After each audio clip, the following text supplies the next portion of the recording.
What if one small act of kindness on a flight you never wanted to be on could change everything? He was a single dad just trying to keep custody of his daughter. She was a CEO grieving a father she never got to say goodbye to. They were strangers until one empty seat, one quiet sacrifice, and one moment of unexpected humanity rewrote both their lives.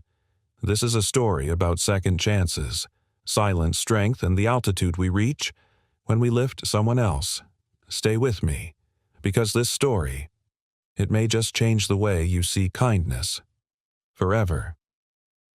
Single dad switched seats with a crying woman. She turned out to be the owner of the Airline. The Denver airport was a storm of rolling luggage gate changes and exhausted travelers clawing at their phones like lifelines. But Lucas Hale wasn't rushing. He couldn't afford to. His 6-year-old daughter Ellie clung to his hand, her pink hoodie pulled over her braided hair, dragging a faded unicorn backpack behind her. Lucas adjusted the duffel bag on his shoulder, watching the flight board flicker. Flight 739 to New York. On time. It had taken every favor coupon and a last-minute miracle to afford these tickets. Well, almost. The real miracle was sitting on the bench beside him, Ellie swinging her legs, humming a song about cupcakes she'd made up herself. He smiled. The court date was tomorrow. One more night in a budget motel, then he would stand before a judge and try to convince the state of New York he was enough. A man in an airline uniform approached. Mr. Hale Lucas stood instantly wary. Yes, the man handed him 2 new boarding passes. You've been upgraded, seats 2A and 2B, courtesy of an old friend at the desk, I believe. Before Lucas could object, the man nodded politely and disappeared into the crowd. Lucas stared at the tickets, stunned. Business class. Are we in trouble? Ellie whispered. He crouched down, smiling. No, baby. I think someone just gave us a little gift. The moment they stepped into the plane, Lucas felt the difference. Business class was a quiet world of soft lighting, warm towels, and people who looked like they had somewhere to be and someone else to blame for it. He helped Ellie into her wide reclining seat and buckled her in. "Daddy, this seat has a button," she whispered, pushing it. The back reclined halfway. She giggled like it was magic. Lucas chuckled and ruffled her hair. "Don't press them all at once. It might launch us." As the last passengers boarded, Lucas settled in. For once, he didn't feel like an outsider, just a dad flying with his daughter. Maybe this was a sign. And then he saw her. A woman in her early 30s rushed down the aisle. She wore a long black coat over a gray sweater, her hair pinned back in a precise twist, though strands had come loose around her face. She wasn't glamorous, but there was a quiet elegance to her. Her eyes were red-rimmed, her cheeks pale. Her hands trembled slightly as she clutched a boarding pass. "I believe I'm in," she started to say to the flight attendant at the front of the cabin. "I'm sorry, ma'am," the attendant interrupted, tapping her tablet. There was a last-minute change. "We had a system reallocation after the check-in software crash this morning. You've been moved to seat 22B. The woman blinked, visibly stunned. "But I booked this seat. Weeks ago. I paid, I understand. But our system bumped several passengers to balance the load. Your original seat was reassigned during the reshuffle." "I'm terribly sorry." The woman took a breath. Just one. Her lips parted like she wanted to fight back, but something in her posture collapsed. Without a word, she turned and walked back toward Coach, gripping the strap of her shoulder bag so tight her knuckles turned white. Lucas watched her go. She passed their row, and as she did, he herded a sharp intake of breath, the kind someone takes to hold back a scream or a sob. Daddy, Ellie whispered, tugging his sleeve. "That lady's really sad." He looked down at his daughter, and then he stood. "Stay here," he told her softly. He caught up to the woman as she reached her assigned seat 22B beside the bathroom next to an irritable man already sprawling into her space. "Excuse me," Lucas said gently. She turned, startled. He offered his boarding pass. "Take my seat. Business class. It's next to my daughter." Her brows drew in. "Why would you do that?" He shrugged. She asked why you looked sad. The woman stared at him. You don't have to tell me anything, he added, but no one should cry in a seat that smells like hand sanitizer and engine oil. For a moment, she didn't move. Then, very slowly, she took the boarding pass from his hand. I don't know what to say, she murmured. Say thank you by getting some rest. Lucas turned and made his way back to the back of the plane. The seat he'd claimed now was cramped, noisy, and sticky with someone else's spilled drink. He sat anyway. As the plane took off, Lucas leaned his head back and closed his eyes. The seat rumbled beneath him. The air smelled like burnt coffee and cleaning fluid. His knees pressed the seat in front of him. He smiled. From 20 rows ahead, he could hear Ellie giggling. And, for now, that was enough. What he didn't see, what he couldn't possibly know, was that the woman he'd just given his seat to was no ordinary traveler. She was Clara Winthrop, CEO and co-founder of Winthrop Air, the very airline they were flying on. And, for the first time in a very long time, someone had done something kind for her, without knowing who she was, or wanting anything in return. And that unlike any seat on this plane was priceless. The hum of the engines was like a lullaby for the weary. Clara Winthrop leaned back into the business-class seat she hadn't paid for, trying not to feel the weight of what she had accepted. The soft leather, the folded blanket on her lap, the quiet clinking of a glass being set down nearby, it should have felt like comfort. Instead, it made her chest ache. She hadn't planned to fly commercial. She hadn't planned to sit among strangers, certainly not back in coach, but definitely not here either, where kindness stared her in the face without asking who she was. The man, Lucas, had looked at her like a person, not a title, not a scandal, not a woman who had just lost a war behind closed doors. She reached into her coat pocket and pulled out a crumpled envelope. The handwriting on the outside was unmistakable, her father's. The letter had arrived just 3 days earlier, too late. Her fingers trembled as she held it unopened. She couldn't bring herself to read it. Not yet. Maybe not ever. Clara folded the envelope neatly and slipped it into the book she carried but hadn't opened in months. Across the cabin, Ellie was curled up under the blanket knees, tucked into her chest thumb near her lips, but never quite touching it. The girl looked safe. Peaceful. Clara watched her breathe for a moment and felt the burn of tears press against the back of her throat. She turned away and stared out the window. 20 rows back, Lucas shifted in his cramped seat, adjusting to the vibrating hum near the rear of the plane. His knees were tight against the tray table. The man beside him was snoring into a half-eaten bag of peanuts. Still, Lucas felt lighter. The woman hadn't wanted attention. She hadn't even said thank you the way people usually did, with awkward pleasantries or a forced smile, but in her silence there had been honesty. And maybe that's what moved him. Not the tears, not the way she carried herself like someone who hadn't slept in days. It was the dignity in her exhaustion, like she'd spent too long holding up walls that were now cracking. He hadn't done much, just a seat. But Ellie had seen her, and that was enough for him. Clara didn't sleep. Her mind bounced between memories and regrets like turbulence. She remembered the boardroom men in tailored suits with eyes that gleamed when she stumbled. She remembered her father, once her hero, now just a man in a hospital bed hooked to a ventilator breathing borrowed air. He'd founded Winthrop Air with nothing but a dusty crop duster and a second-hand dream. He taught Clara to fly before she could legally drive. She still remembered his voice in the cockpit. Altitude is attitude, baby girl. You fly steady, you rise. But in recent years he had lost that steadiness. Early-onset dementia had robbed him of words, then recognition. Their last conversation was 3 months ago. He thought she was his sister. She hadn't visited since.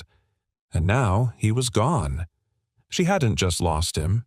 She had lost the chance to fix what was broken. Somewhere near Ohio, the plane hit a mild pocket of turbulence. Clara felt the seatbelt tighten across her lap. Ellie stirred in her seat. Without thinking, Clara reached over and tucked the blanket back over the girl's shoulder. Ellie blinked awake, confused, then smiled. "You're the sad lady," Ellie whispered. Clara blinked. Ellie sat up and tilted her head. My daddy said sad people need soft places to land. Clara managed a shaky breath. Your daddy is very kind. He's my best friend. The girl laid back down content. Her words echoed inside Clara's heart like a whisper from some better world. Soft places to land. It wasn't just a seat. It was space. Grace. Something she hadn't given anyone, least of all herself. Lucas watched the seatbelt sign flicker off. He leaned his head against the window, trying not to think about the courtroom. About tomorrow. About how little he had to offer Ellie beyond loyalty and scraped-together courage. His phone buzzed on airplane mode. A reminder he had set 2 weeks ago, deadline to submit a second employment letter. He hadn't gotten the first one. He closed his eyes and focused on breathing on the soft hum on the miracle of getting his daughter a little comfort in a sky full of uncertainty. Then he felt it. The unmistakable shift, not of the plane, but of something else, a stillness inside him. As the cabin dimmed for the red-eye portion of the flight, Clara sat quietly gazing down at the child beside her. She should move, return to her new seat. But she stayed. She reached into her coat pocket once more and pulled out the letter. This time she opened it. The handwriting was wobbly, barely legible. Clara. If you're reading this, I'm already gone. Don't hold on to the anger, kid. You built something better than I ever could. Even if I couldn't say it at the end, I knew. I knew you had the wings. You always did. Dad. Clara closed her eyes. For the first time in weeks, the tears came freely, but they didn't burn. She folded the letter and placed it back in her coat. Her hand brushed something small, plastic, and childlike. She pulled it out, a tiny unicorn eraser. Ellie must have dropped it. She held it tightly in her palm and looked out the window again. In that moment, Clara understood what Lucas had given her wasn't just his seat. He had given her something far rarer. A gentle descent, a moment of being seen, a reminder altitude is attitude. And perhaps for the first time in her long, complicated life, Clara Winthrop wanted to rise for someone else too. She looked down at Ellie and smiled. The sun had barely begun to peak above the horizon when Flight 739 touched down at JFK. Its tires screeching softly against the runway like a whispered reminder that reality had arrived. The sterile glow of morning filled the cabin as the plane taxied to the gate and passengers stirred from their red-eye stupor with yawns and neck stretches. Lucas blinked himself awake, rubbing a crick from his neck. He'd barely slept. The seat had offered little in the way of comfort, but it hadn't mattered. Not after seeing Ellie tucked into a real bed of a seat wrapped in a blanket, cheeks rosy with sleep. She deserved that softness, even for a night. The man beside him grunted, reached for his briefcase, and muttered something about connections. Lucas didn't respond. He was too focused on the wave of dread curling through his chest. Court was in 6 hours. He adjusted his hoodie, checked on Ellie through the parted curtain, and reached for the worn canvas duffel bag that carried everything extra clothes, documents, and the last few pieces of a life he was still trying to hold together. The aisle buzzed with movement. As the plane emptied row by row, Lucas spotted an older man a few seats ahead, well-dressed, silver-haired, with the unmistakable air of someone who had flown 1,000 times but never stopped appreciating the magic of it. The man turned, gave Lucas a once-over, and nodded with the kind of respect men offer each other without needing words. Lucas nodded back, surprised. First time in New York, the man asked casually. Lucas smiled wryly. First time arriving with a lawyer waiting to tear me apart. The man raised a brow but chuckled. Court custody. Lucas said, voice lower. Ex-wife wants full rights. I lost my job a few months back. Been applying everywhere. The man paused, then extended his hand. Frank Linwood. I flew for Winthrop for 30 years. Now I just consult and watch the kids make all the mistakes we warned them about.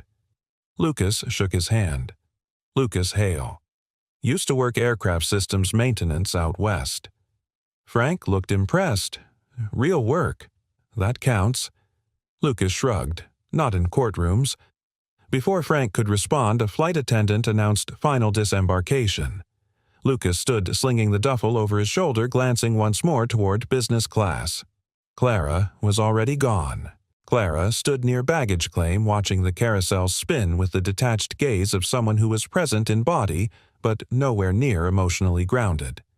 She held her carry-on close, not because it was valuable, but because she needed to hold on to something. A voicemail had greeted her the moment she landed. The hospital. Final arrangements. She hadn't listened to the whole message. Just the beginning was enough.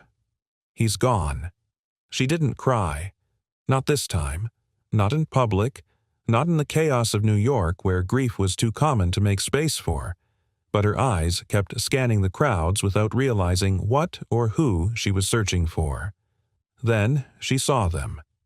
Lucas holding Ellie's hand, weaving through tired passengers and airport noise with the focus of a man walking a tightrope. Ellie skipped her little backpack, bouncing. Lucas carried everything else. Clara found herself frozen. She could have turned away, could have slipped out and into her waiting car, disappearing back into the clean lines of corporate glass towers and boardroom drama. But she didn't. Instead, she stepped forward. "Mr. Hale," she said softly. Lucas stopped, surprised. "Miss." "Clara," she offered, adjusting the strap of her bag. Ellie beamed. "You sat next to me." Clara smiled. "Yes, I did." Lucas's brow furrowed. "You're still here. I was waiting for my ride. And I suppose I was hoping to see you." Lucas looked skeptical. Why, Clara hesitated. "Because yesterday you offered something most people don't. Kindness without an agenda. And I don't get that often." Lucas shrugged. Didn't seem right letting someone cry in row 22. A long pause. Then Clara added carefully, "I know who you are now, Lucas. I mean what you're facing." Lucas tensed. "You went through my bag." "No," she said quickly. "No. Your daughter talks in her sleep. And that older man, Frank Linwood, he and I go way back. He called me after the flight. Said he met a man who reminded him of the pilots he used to trust with his life."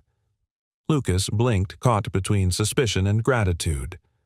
"I'm not offering pity," Clara said, lowering her voice. "But if you need a reference or help with an interview, I have contacts. My father built Winthrop Air from nothing. I'd like to believe he'd want me to help people who still believe in something." Lucas stared at her.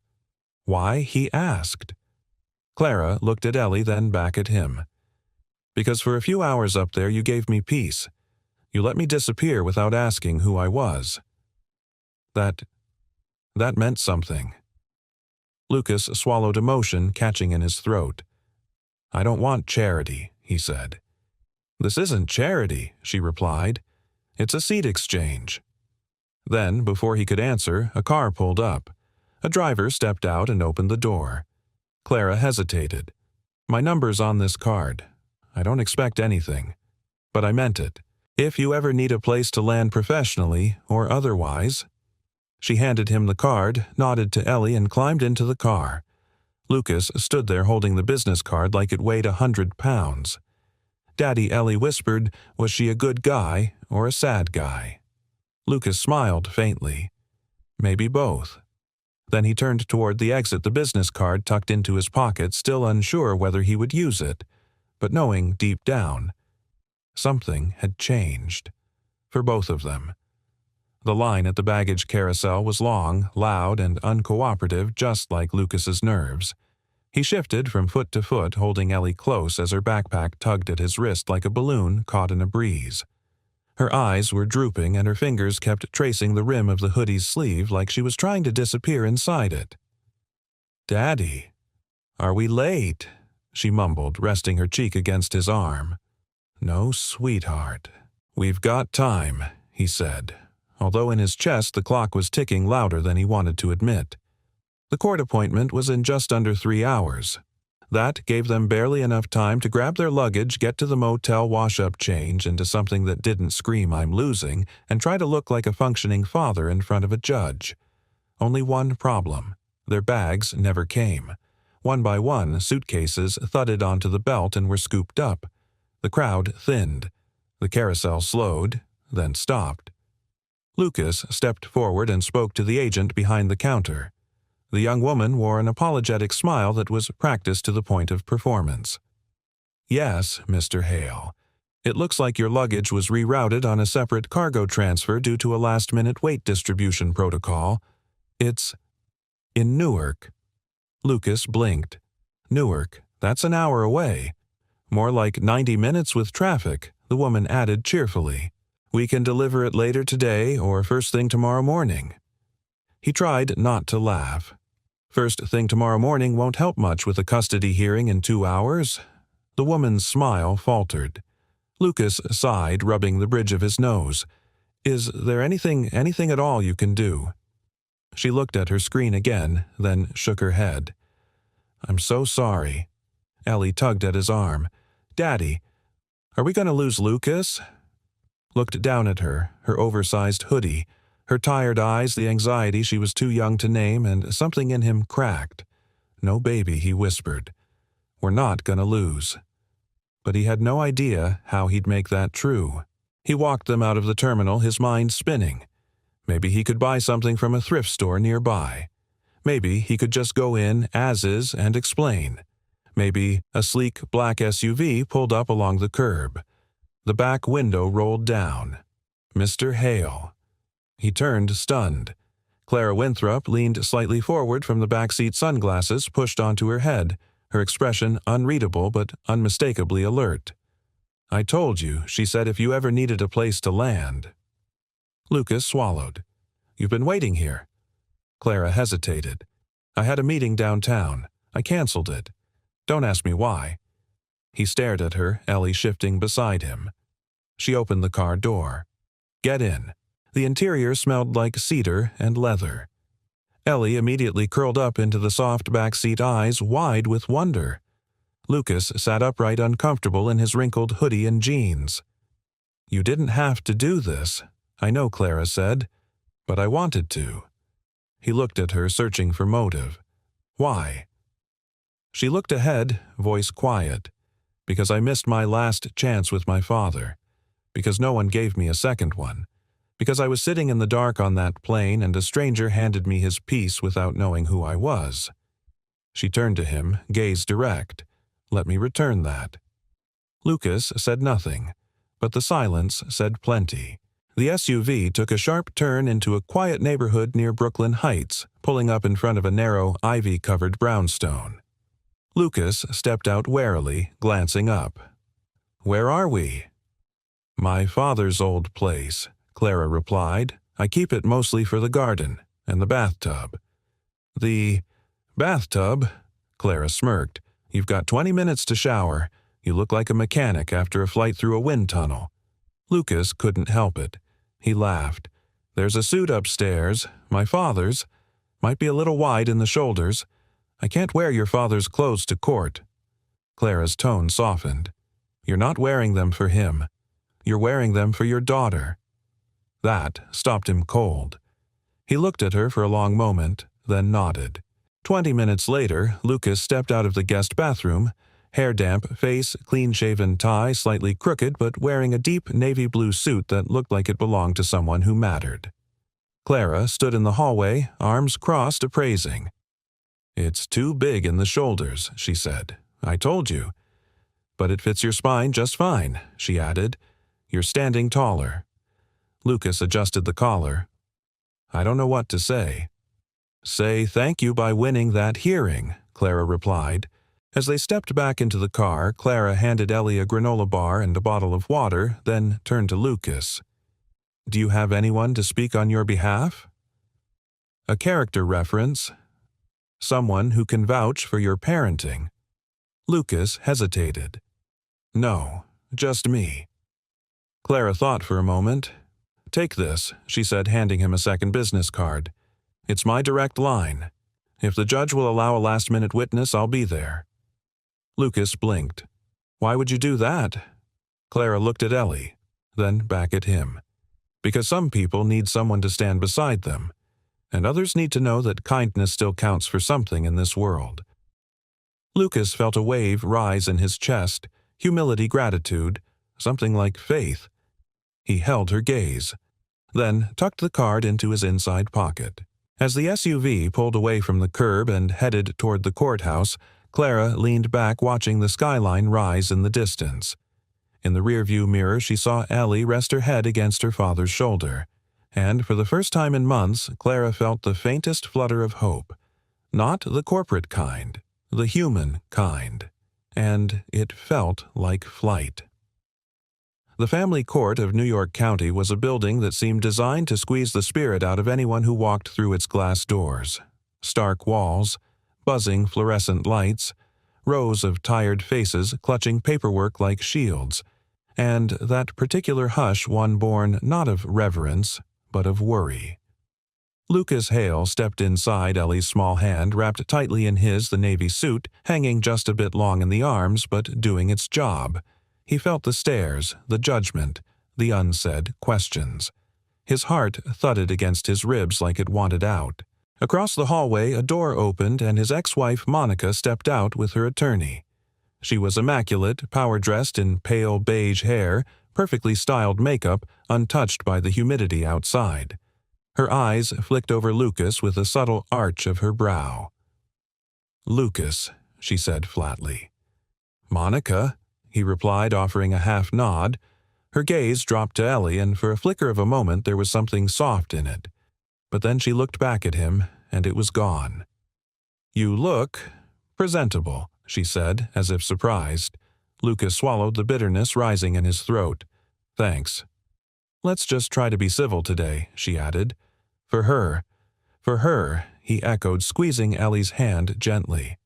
They were called in moments later. The courtroom wasn't grand, not like in the movies. Just a compact space with wooden benches, a raised platform, and a judge whose eyes already looked weary from the day.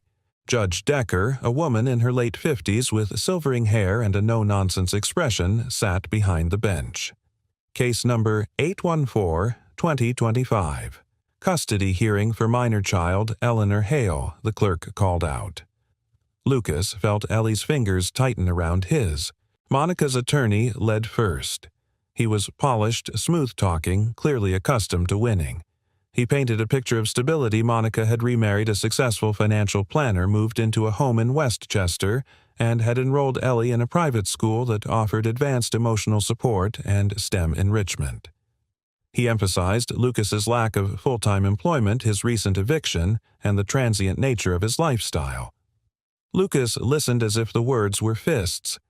Each one chipped away at the life he'd fought to rebuild. His knuckles were white on the table. Then it was his turn. He stood, slowly cleared his throat, and addressed the judge without looking at Monica. "I'm not here to claim I'm perfect," he began, voice steady but low. "I lost my job after a company downsizing. I'm working to rebuild. And yes, I've struggled, but I've never missed a day of Ellie's life. I've never left her without food, shelter, or love." He paused, glanced toward his daughter seated in the gallery. "I've taught her how to read bedtime stories, how to ask questions when she's scared, how to tie her shoes, and how to be kind, especially when it's hard. Because I believe how we treat people matters more than what we have." He met the judge's eyes. "I may not own a house, but I've built her a home in every room we've shared." Silence. Judge Decker leaned forward. "Mr. Hale, have you secured employment since your last filing?" Lucas hesitated. He reached into his jacket and produced a single sheet, the offer letter from Winthrop Air, signed that very morning. Contract consultant, aircraft systems. Term, 6 months, with potential for full-time. The judge read it, then raised an eyebrow. "Just received today. Yes, Your Honor." She turned to Monica's attorney. "Objections." He stood. "With respect, Your Honor, we believe a same-day contract without references or income history does not sufficiently counterbalance the mother's stable living conditions." Judge Decker nodded, slowly thoughtful. Lucas opened his mouth. "I may have a character reference, if the court would allow a short recess." The judge frowned. "Do you have a witness here?" Lucas pulled Clara's card from his jacket pocket. His hand shook slightly. "No, but she's willing to speak if given the chance. Judge Decker glanced at the clerk. We'll recess for 15 minutes. If your witness can appear by phone or in person, we'll allow a statement. Lucas exhaled sharply, stepped outside the courtroom and dialed the number with trembling fingers. Clara answered on the first ring. Lucas. I know this is a lot to ask, but would you be willing to speak to the court? Just a statement. Character? Anything. There was a pause on the line. Then, send me the address. I'm already in Midtown. 15 minutes became 20. Then, 30. Just as Judge Decker looked ready to close the session, the door creaked open. Clara Winthrop entered the courtroom in a simple black blouse and gray slacks, her hair still damp from a quick shower. No makeup, no pretense. The clerk asked her to identify herself. Clara Winthrop, Your Honor, CEO of Winthrop Air. A whisper rippled through the room. Even Monica's attorney's expression twitched. The judge arched a brow.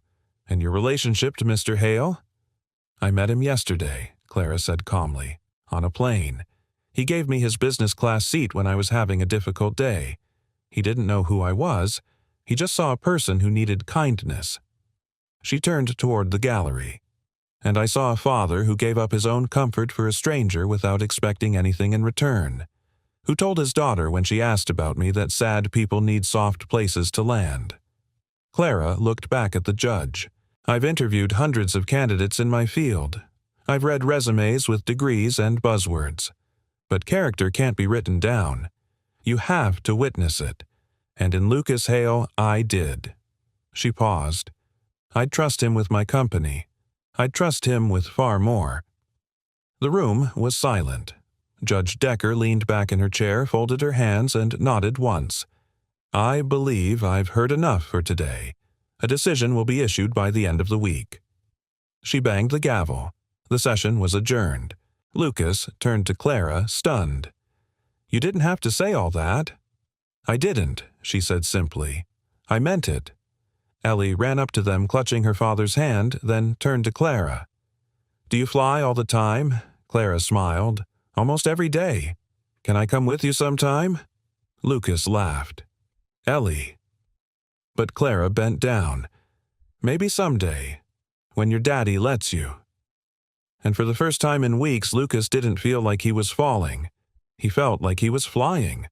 The rain had come suddenly sweeping through the city in diagonal streaks of silver as Lucas stood beneath the overhang of the courthouse.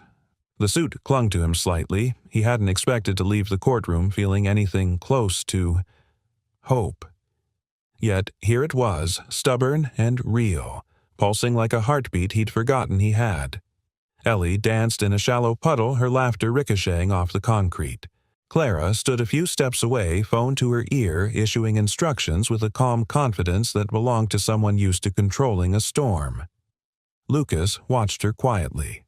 She'd come when she didn't have to, spoken when no one asked her to, and what she said, what she saw in him, he wasn't sure he believed about himself. But it mattered. It mattered more than he could say.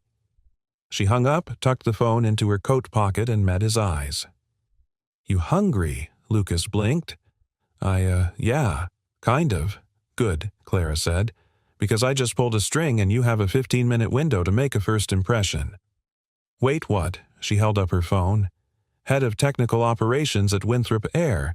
He owes me at least 2 favors. You want the job right? Lucas hesitated. Now, after everything, Clara smiled. You're wearing the suit. Don't waste the momentum. 35 minutes later, Lucas found himself standing in the lobby of Winthrop Air's New York headquarters, an expansive glass and steel tower with an open atrium and an unmistakable air of quiet precision. Ellie sat beside Clara in the waiting lounge, sipping a hot chocolate the receptionist had graciously offered. She looked up at her dad and gave him a little thumbs up, her face smeared with whipped cream. Lucas turned to Clara. What if I mess this up? Clara tilted her head. Then we try again. But knowing you, you won't. He looked at her, eyes narrowed. Why are you doing this? Her expression softened.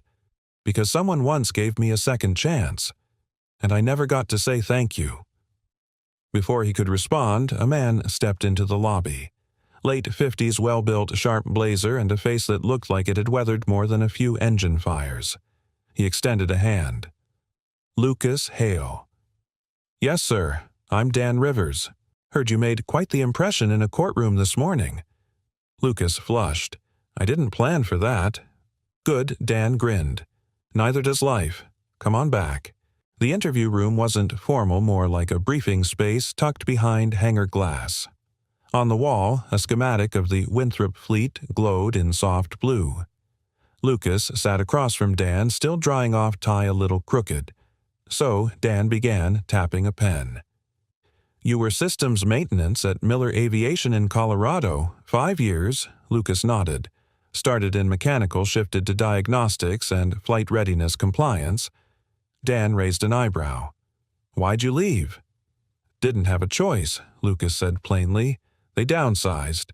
I was the last hire in my department." Dan grunted. "And what have you been doing since applying?" "Raising my daughter. Fixing what I can. Waiting." Dan looked at him a long moment.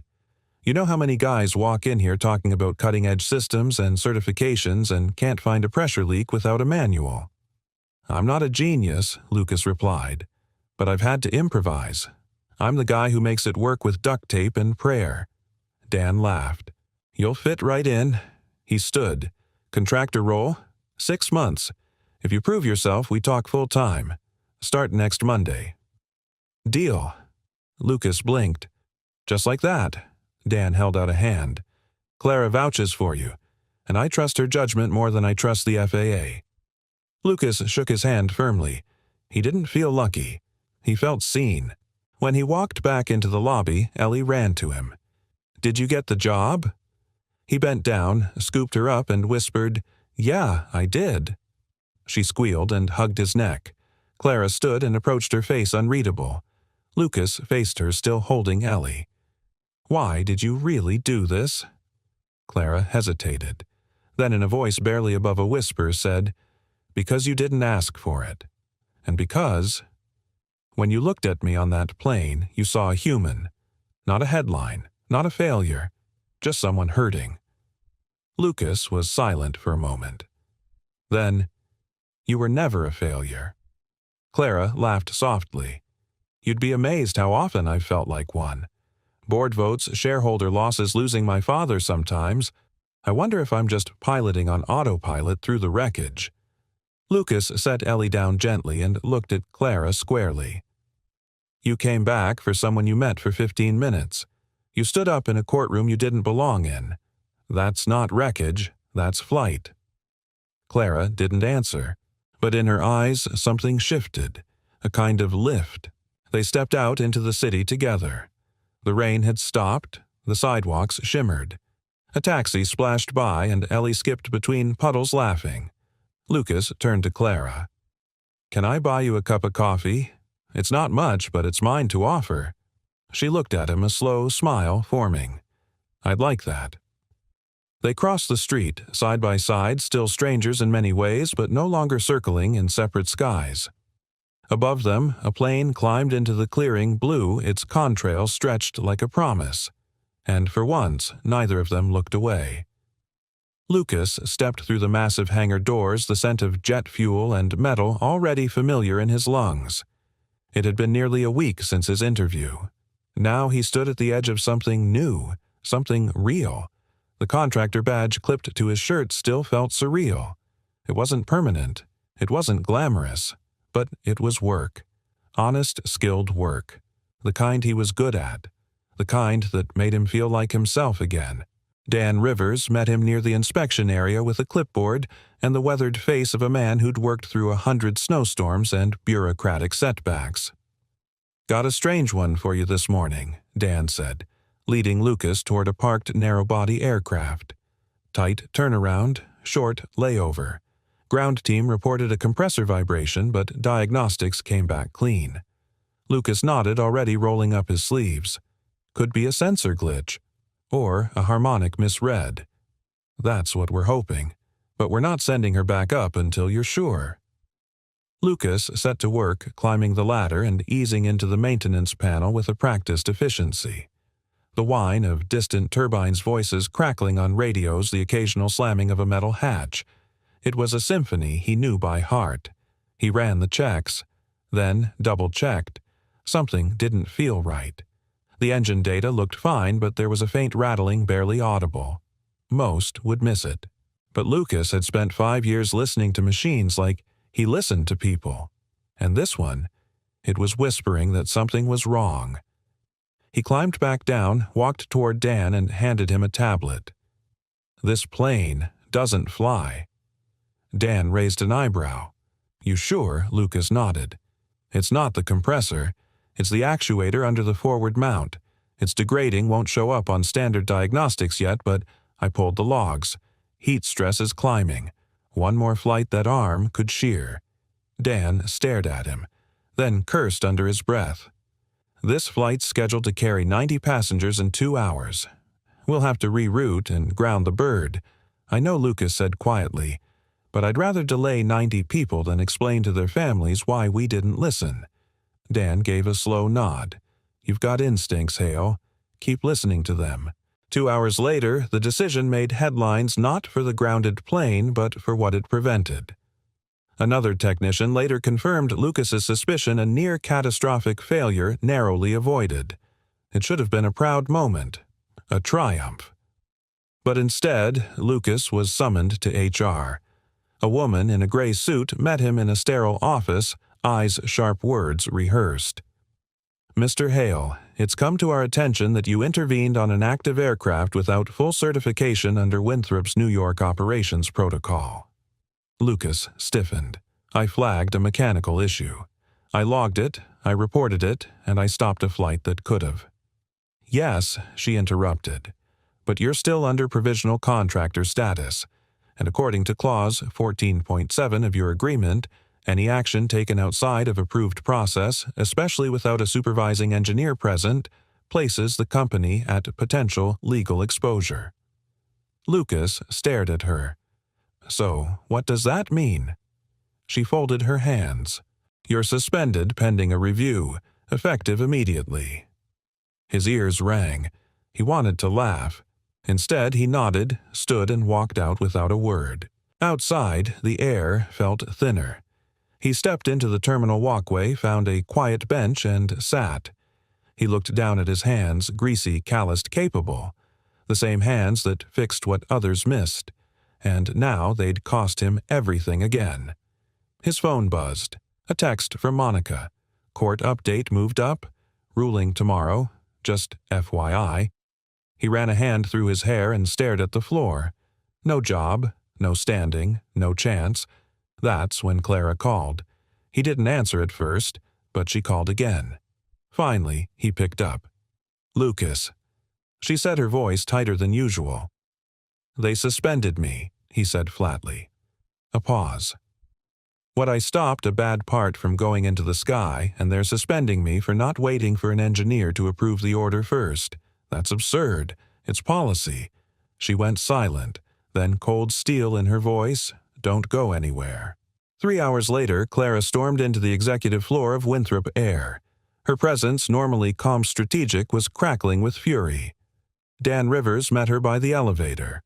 "I heard. I told HR it was nonsense." She didn't slow.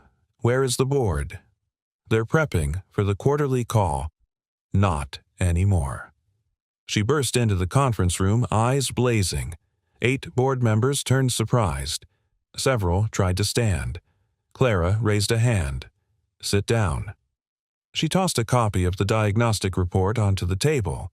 "This man, Lucas Hale, saved 90 lives today, and we're punishing him because he didn't wait for permission while doing our job better than our own systems." An older board member cleared his throat. "It's about liability. If something had gone wrong, but it didn't. And do you know why? Because a single father with everything to lose made a decision this company couldn't." Clara circled the table, her voice rising, not in anger, but in conviction. "I built this airline on 2 pillars: efficiency and trust. If we punish our people for acting with conscience, we don't deserve their loyalty. And we sure as hell don't deserve the public's. Silence. Then one of the members, quiet influential, leaned back and murmured, "Reinstate him." Publicly. That evening, as the sun dipped behind the skyline, Lucas sat outside a diner, Ellie coloring quietly beside him. He stared into his coffee, wondering how to explain to her again that life didn't always reward the right thing. Then his phone buzzed. Winthrop, Air. Lucas Hale reinstated. Full-time offer approved. Press release pending. He read it twice. A second later, a new message came through. From Clara. "When this storm clears, you'll see it wasn't the end. It was takeoff." Lucas looked at Ellie. She looked up and smiled. "Daddy, are we flying again?" He reached for her hand. "Yeah, baby, we are." The next morning arrived not with triumph, but with stillness, a kind of breath before the wave quiet. Lucas stood by the small kitchen table in his motel room, a mug of lukewarm coffee cradled in his hands, staring at the envelope in front of him. The paper was soft at the edges, a little worn from being handled too many times. He had written it 3 days ago after the first court session when everything felt like it was slipping beyond repair. The letter wasn't for the judge. It wasn't even for Monica. It was for Ellie. In case he lost, he hadn't intended to show it to anyone. He didn't even know if he'd meant every word when he wrote it. But now, after everything, after the suspension, after Clara's defense, after the reinstatement that came like a second sunrise, it no longer felt like a letter of defeat. It felt like a record of the climb. Ellie stirred on the bed behind him, tangled in the comforter, still in that half-dream world children seemed to drift in and out of so effortlessly. She didn't know what the ruling would be today, but she knew her daddy had come back last night not broken, but smiling. Lucas folded the letter again and tucked it into his inside pocket. The courthouse felt different the second time. The first day, it had felt like a battlefront. Now it felt like a test of belief. Monica was already there, standing in the hallway with her husband, arms crossed, jaw tense. Her attorney adjusted his tie, stealing glances at his tablet. Lucas approached quietly.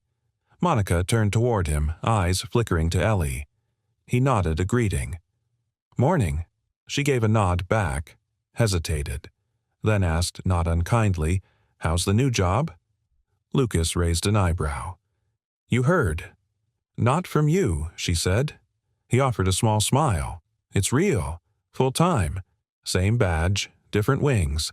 Monica looked away for a moment, then back. "I want what's best for her." "You know that, right?" "I do," Lucas said. "And I think we're both getting better at seeing what that actually means." Before she could respond, the clerk called them in. Judge Decker didn't waste time. She glanced at the new documents on her desk, Winthrop's reinstatement letter, a signed statement from Dan Rivers, even a printed copy of the press release that had quietly gone semi-viral overnight. "I've reviewed the new material," she said, her voice firm but not unkind. "Mr. Hale, it's clear that your employment situation is not only stabilized but is supported by a major employer that's publicly acknowledged your judgment and character. That weighs heavily in your favor." Lucas nodded, swallowing the knot in his throat. To that end, the judge continued, "This court is prepared to award joint custody with shared placement and a flexible visitation schedule based on Mr. Hale's new work hours. Both parties will collaborate on Ellie's education and medical care, and neither will relocate the child more than 50 miles without notice." Lucas exhaled slowly. He hadn't realized he'd been holding his breath. But the judge wasn't finished. "One more thing," she said, her gaze softening. "Mr. Hale, your daughter is young. She may not understand the meaning of what you fought for today. But someday she will. And when that day comes, I hope she finds anything that explains who you were when she needed you most." Lucas paused, then reached into his jacket. He pulled out the letter. "May I read something?" he asked. The judge nodded. Lucas unfolded the paper. His voice caught on the first word, but he pushed through. "Dear Ellie, if you're reading this, then something didn't go the way I hoped. Maybe I couldn't prove I was enough. Maybe I lost the chance to hold your hand every morning. But I need you to know I never stopped trying. I fought, not because I wanted to win, but because I wanted you to know you're worth fighting for. I've made mistakes, but loving you has never been one of them. You've been my reason in every dark place, my compass, my laughter when the world went quiet. And no matter what happens, no court, no contract, no title will ever change the truth. I'm your dad, always. Love me. Silence. Even Monica's eyes shimmered. Judge Decker nodded once firmly. That will be entered into the record. After the session, Lucas stepped out into the bright morning sun. Clara stood at the bottom of the steps, arms crossed, her expression unreadable until she saw him. "Joint custody," he said. A smile broke across her face, small, proud, radiant. "I'm proud of you," she said simply. He chuckled. "You barely know me. I know enough." They walked toward the edge of the courthouse together.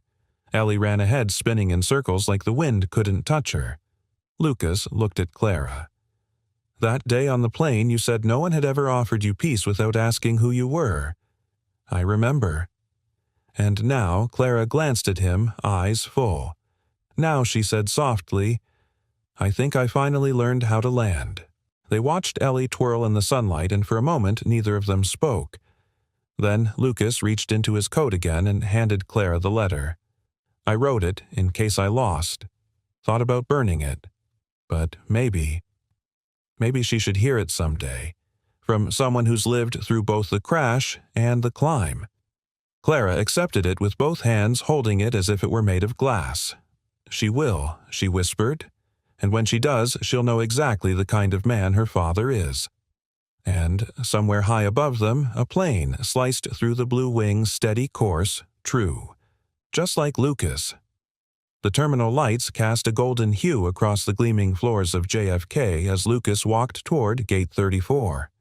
His contractor badge now replaced with a permanent one that bore his full name and the Winthrop Air logo. It had been 3 weeks since the custody ruling and his reinstatement. 3 weeks since life once spiraling had leveled into something like flight.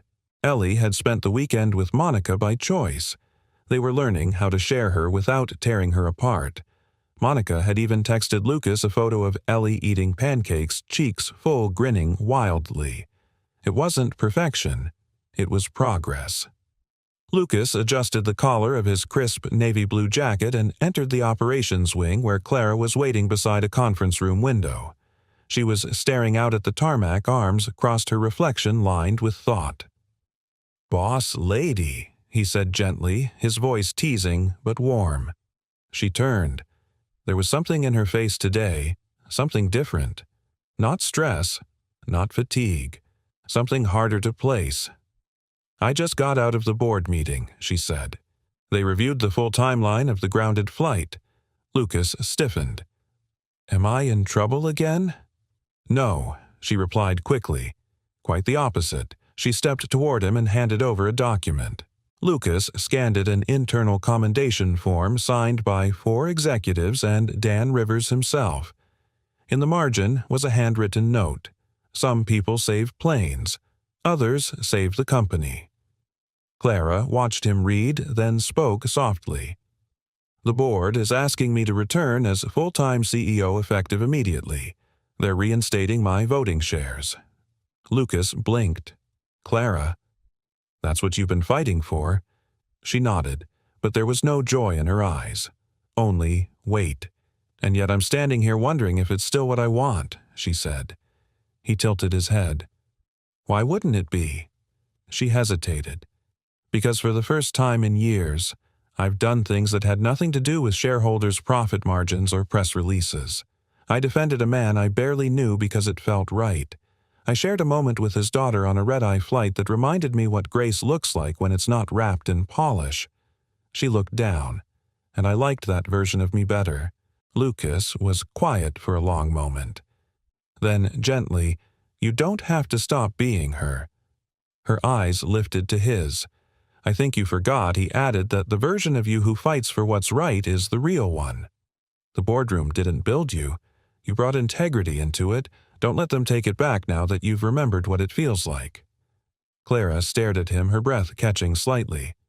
"Besides," he added with a crooked smile, "I'm kind of counting on having a boss who still believes in giving the right people a second chance."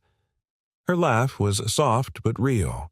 Later that evening, Clara sent out an internal memo, not to the public, not to the press, but to her team.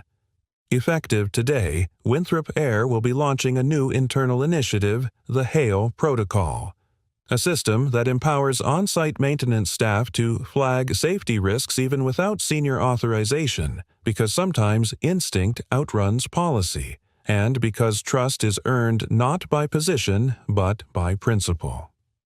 Clara Winthrop, CEO. The following Friday, Clara invited Lucas to accompany her to a company-sponsored community outreach event, an aviation education day at a local youth center in Queens. Dozens of children arrived with wide eyes and open notebooks ready to hear from real pilots and engineers. Lucas stepped in front of a group of 10-year-olds, knelt beside a model engine, and began explaining how airflow worked. Clara watched from the corner of the room, arms folded, smiling. But what struck her wasn't the technical talk. It was the way Ellie, who had come along coloring on a corner table, looked at her father. Like he could lift an entire plane with one arm. Like he was the plane. Later, when the event wrapped, Clara offered to drive them home. In the car, as Ellie dozed in the back seat, Lucas turned toward her. "Why did you really name it the HAIL Protocol?" Clara didn't look at him right away. Then, quietly, "Because people need to be reminded that good men don't need spotlights. They need systems that trust their integrity. You didn't just prevent a failure that day, you revealed one. In us." Lucas was silent. The weight of those words settled deep. After a pause, Clara asked almost nervously, "Do you ever think about that flight, that moment?" "All the time," he said. "What do you think it meant?"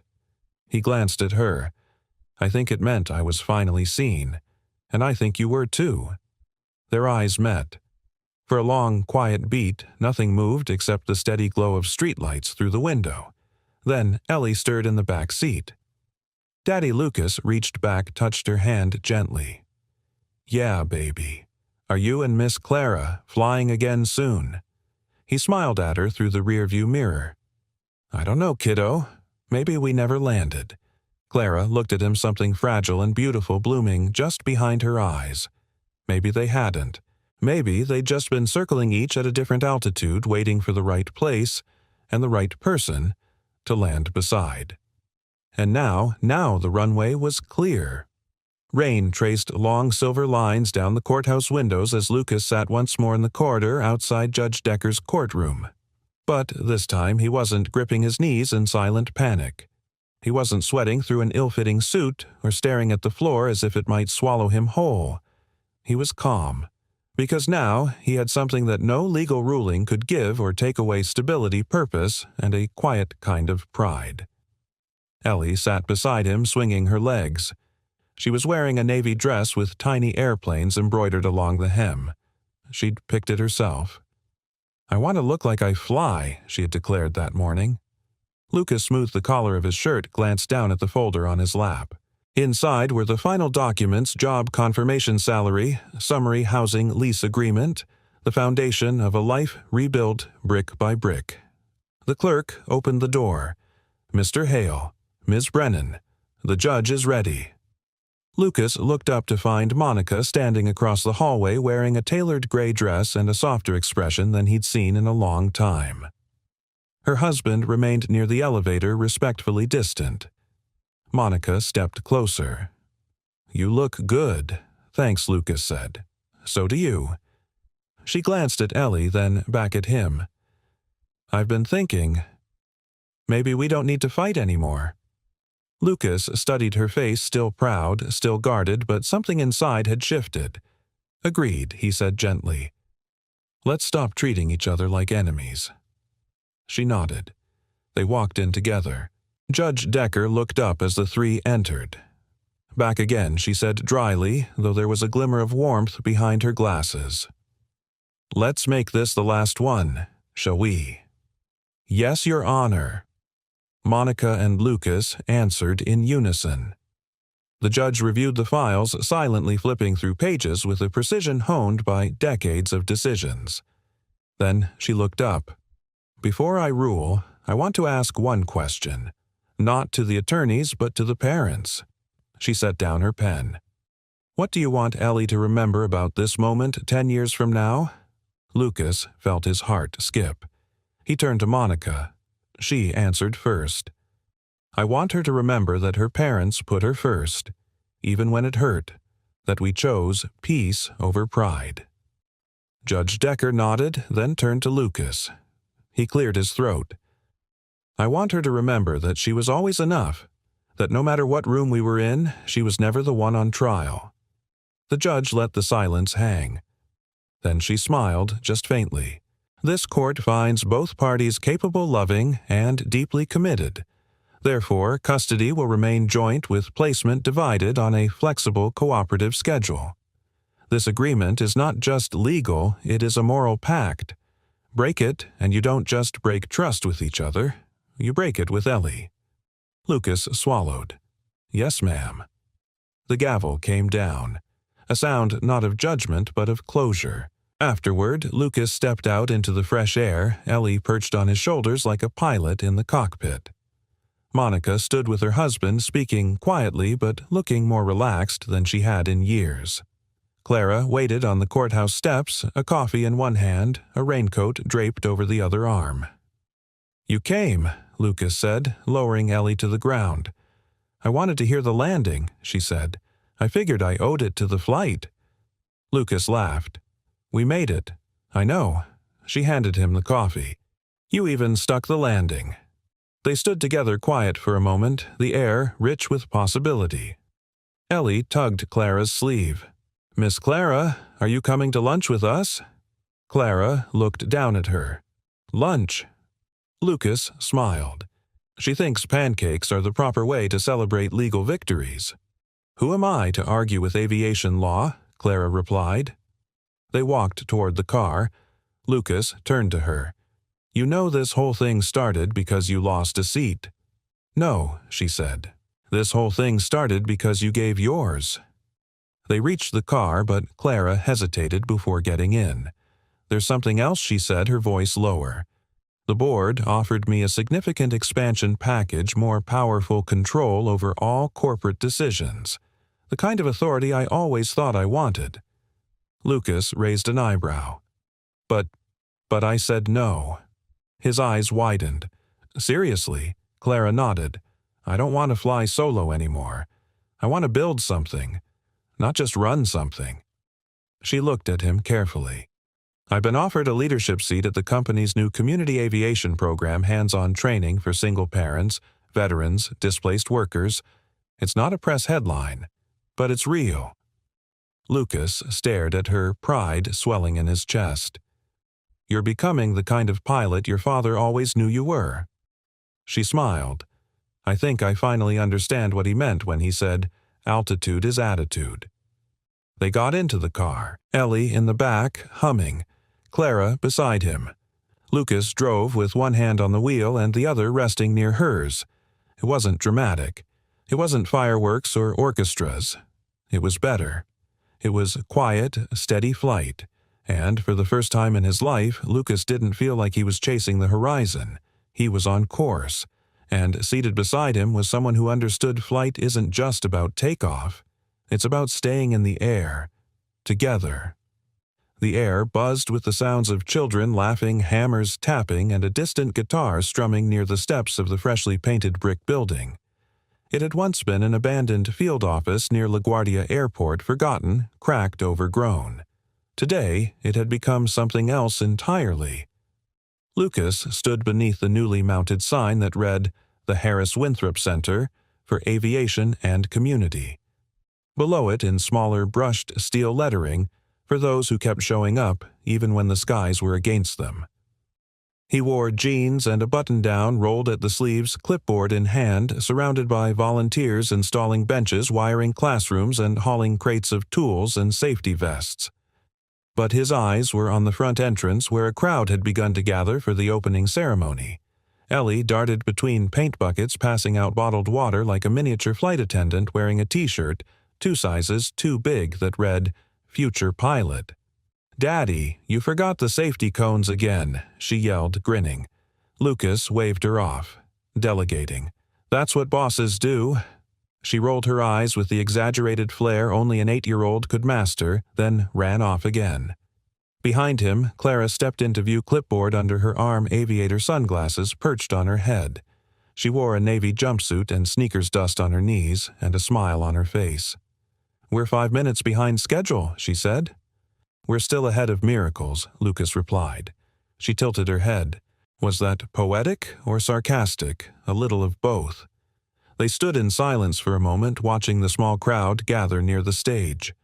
Former mechanics, single parents, flight school dropouts, veterans, all people who had somehow been told in one way or another that they weren't enough. Today, they had a place to restart. Lucas turned to Clara. "You ever think about that flight, that moment in seat 22B all the time?" she said softly. "And now, look at you. CEO, community visionary, children's mural supervisor?" Clara laughed. "And you, full-time tech lead, legal co-parent, pancake whisperer." He smiled, but then his voice dropped genuine. "You didn't just change my life, Clara. You reminded me I was still worth choosing." She looked up at him, eyes soft. "I didn't give you anything you hadn't already earned," she said. "I just made space for you to see it." He paused. "And what about you? Have you made space for yourself yet?" There was a pause, then a flicker of emotion in her expression, the kind that said the answer was still being written, but it was finally being written in ink. Clara nodded once. "I'm learning, but I like the altitude I'm flying at now." The event began. Speeches were given short, honest, full of humanity. A young mother spoke of how she'd been rejected from flight school after her second child, and how now she was weeks away from certification. A retired mechanic shared how he hadn't worn his name tag in years until someone at the center said, "We still need your hands." And then Lucas was called to the podium. He stepped up, heart thudding in the chest that once feared every room he entered. "Most of you know me as the guy who broke the coffee machine twice during setup," he began to gentle laughter.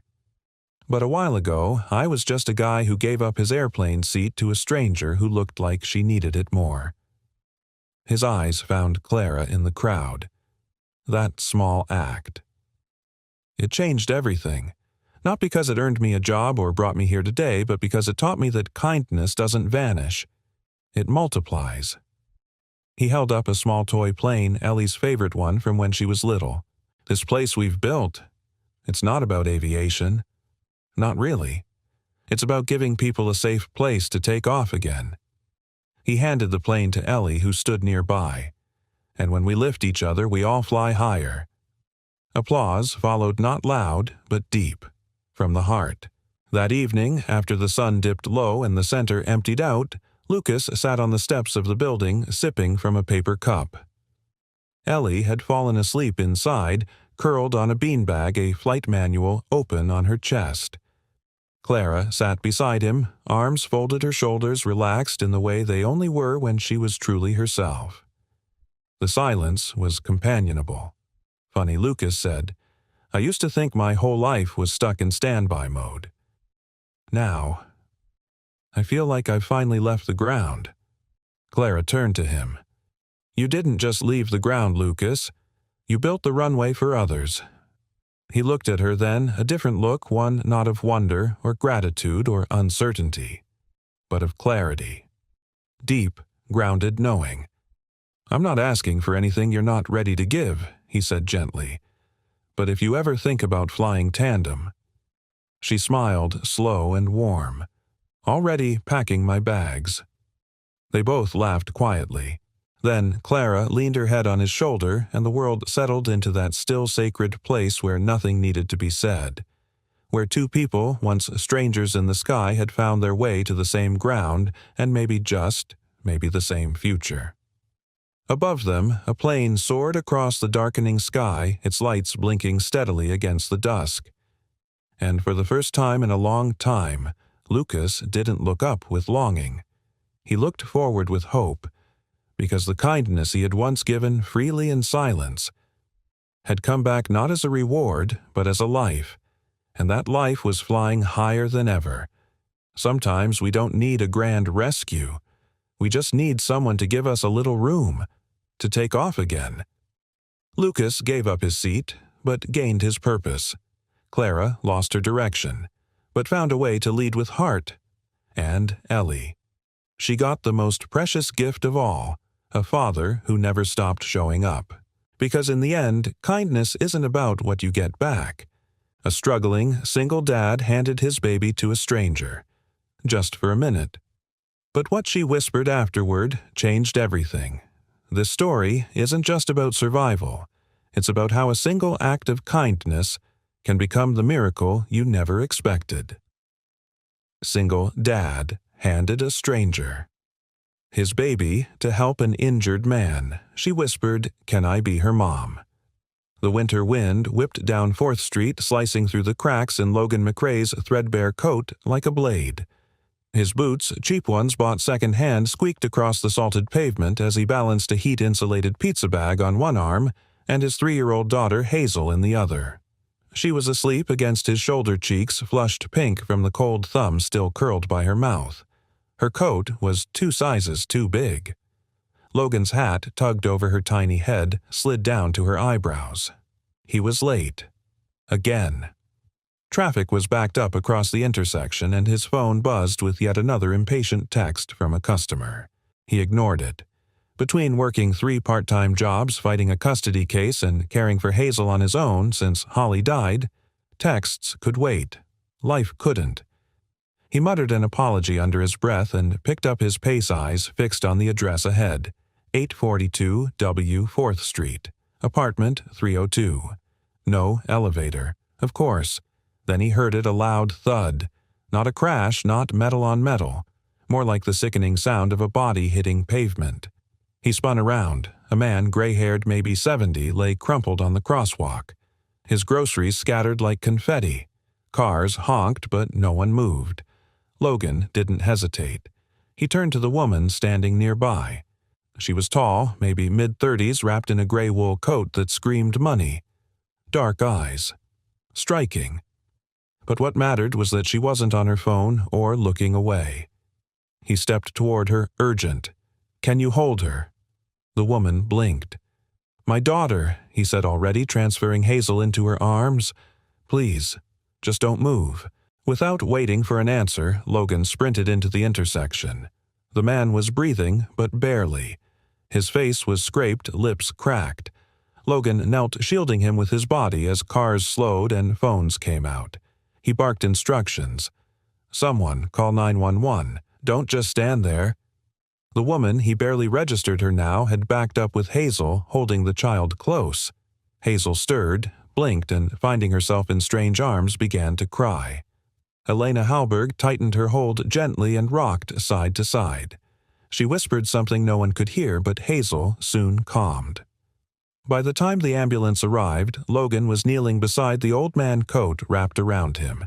His own fingers were turning red from the cold. A paramedic took over. "You the one who called this in?" No, Logan said. Just saw it happen. "You're freezing," the man said. "You should get checked out, too." "I've got a delivery," Logan muttered, half smiling, rising to his feet. He turned, searching. The woman was still there. Hazel was back in her arm's thumb, now planted securely in her mouth, sleepy again. Logan exhaled, stepping toward them. "Thanks, I didn't mean to just—" "You did the right thing," the woman said, voice low and warm. He reached for Hazel. The toddler looked between them as if sensing something unspoken. Then, without a fuss, she reached for her father. Logan tucked her into the crook of his arm. "We should get going." The woman nodded. "Be safe." He hesitated, then offered a small smile. "You too?" She didn't smile back, but she watched him walk away. 5 minutes later, Logan climbed the last of the 3 flights of stairs, panting, Hazel still in his arms, pizza bag slung like a shield on his back. He knocked.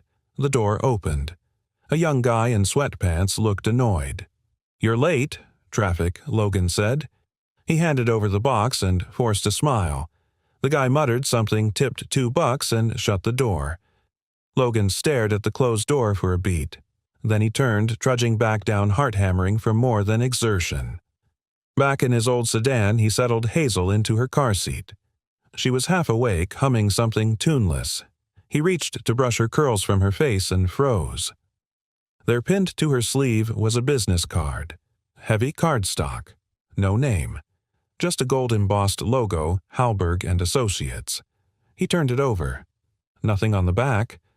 Weird. Logan pulled into traffic, his eyes darting to the card again and again. He couldn't shake the image of the woman, her calm, steady hands, the way Hazel melted into her. And her eyes. Not just beautiful. Haunted. He tried to push it aside. He had more pressing problems, past due bills, a court date in 2 weeks, and no backup plan if he lost custody. He needed to pick up another shift by cold medicine, fix the heat in the apartment. But as he drove through the darkening streets, his daughter murmured from the back seat, still half asleep, "Daddy." "Pretty lady, smelled like Mama." The car swerved slightly before he corrected. Logan gripped the wheel tighter and kept driving, trying not to let the ache behind his ribs grow any deeper. He didn't have time for memories, or mysteries, or the kind of women who wore $1,000 coats and left behind ghostly business cards. But somewhere deep in the back of his mind, something shifted. And the woman in gray didn't leave. Logan stood at the sink sleeves rolled up past his elbows, washing the last of the dinner plates beneath a stream of lukewarm water. The faucet made a wheezing sound when he turned it off, as if even the plumbing was tired of holding on. Hazel sat on the floor behind him in a mountain of worn, stuffed animals and thrift store books, humming softly as she flipped through a board book with missing pages.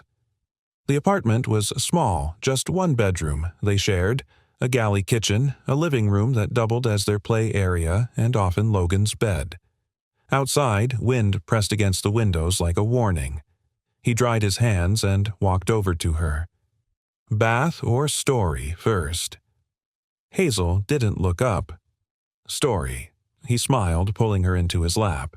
"You always say that." She tilted her head back, the blue light from the TV reflecting in her wide eyes. "It's my favorite."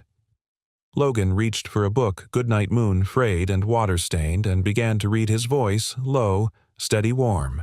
Hazel leaned against his chest and by the 3rd page had fallen asleep. He carried her to the bedroom, laid her on the mattress, and tucked a blanket around her. He lingered, brushing a curl away from her cheek. "You're all I've got, baby girl," he whispered, "and I'm going to fight like hell to keep it that way." At 10:00 p.m., Logan opened the email that had been sitting in his inbox all day, the one from Lynette Hawkins, the attorney representing his late wife's sister, Tamara. He'd been dreading it. Subject: Custody Hearing Update. McRae vs. Hamilton, Mr. McRae. Please be advised the Hamiltons have filed an urgent motion questioning your financial stability and residential suitability for raising a minor. A social worker will conduct an unannounced home inspection within the next 10 days. Logan leaned back in the creaky kitchen chair, rubbed his temples, and exhaled through clenched teeth.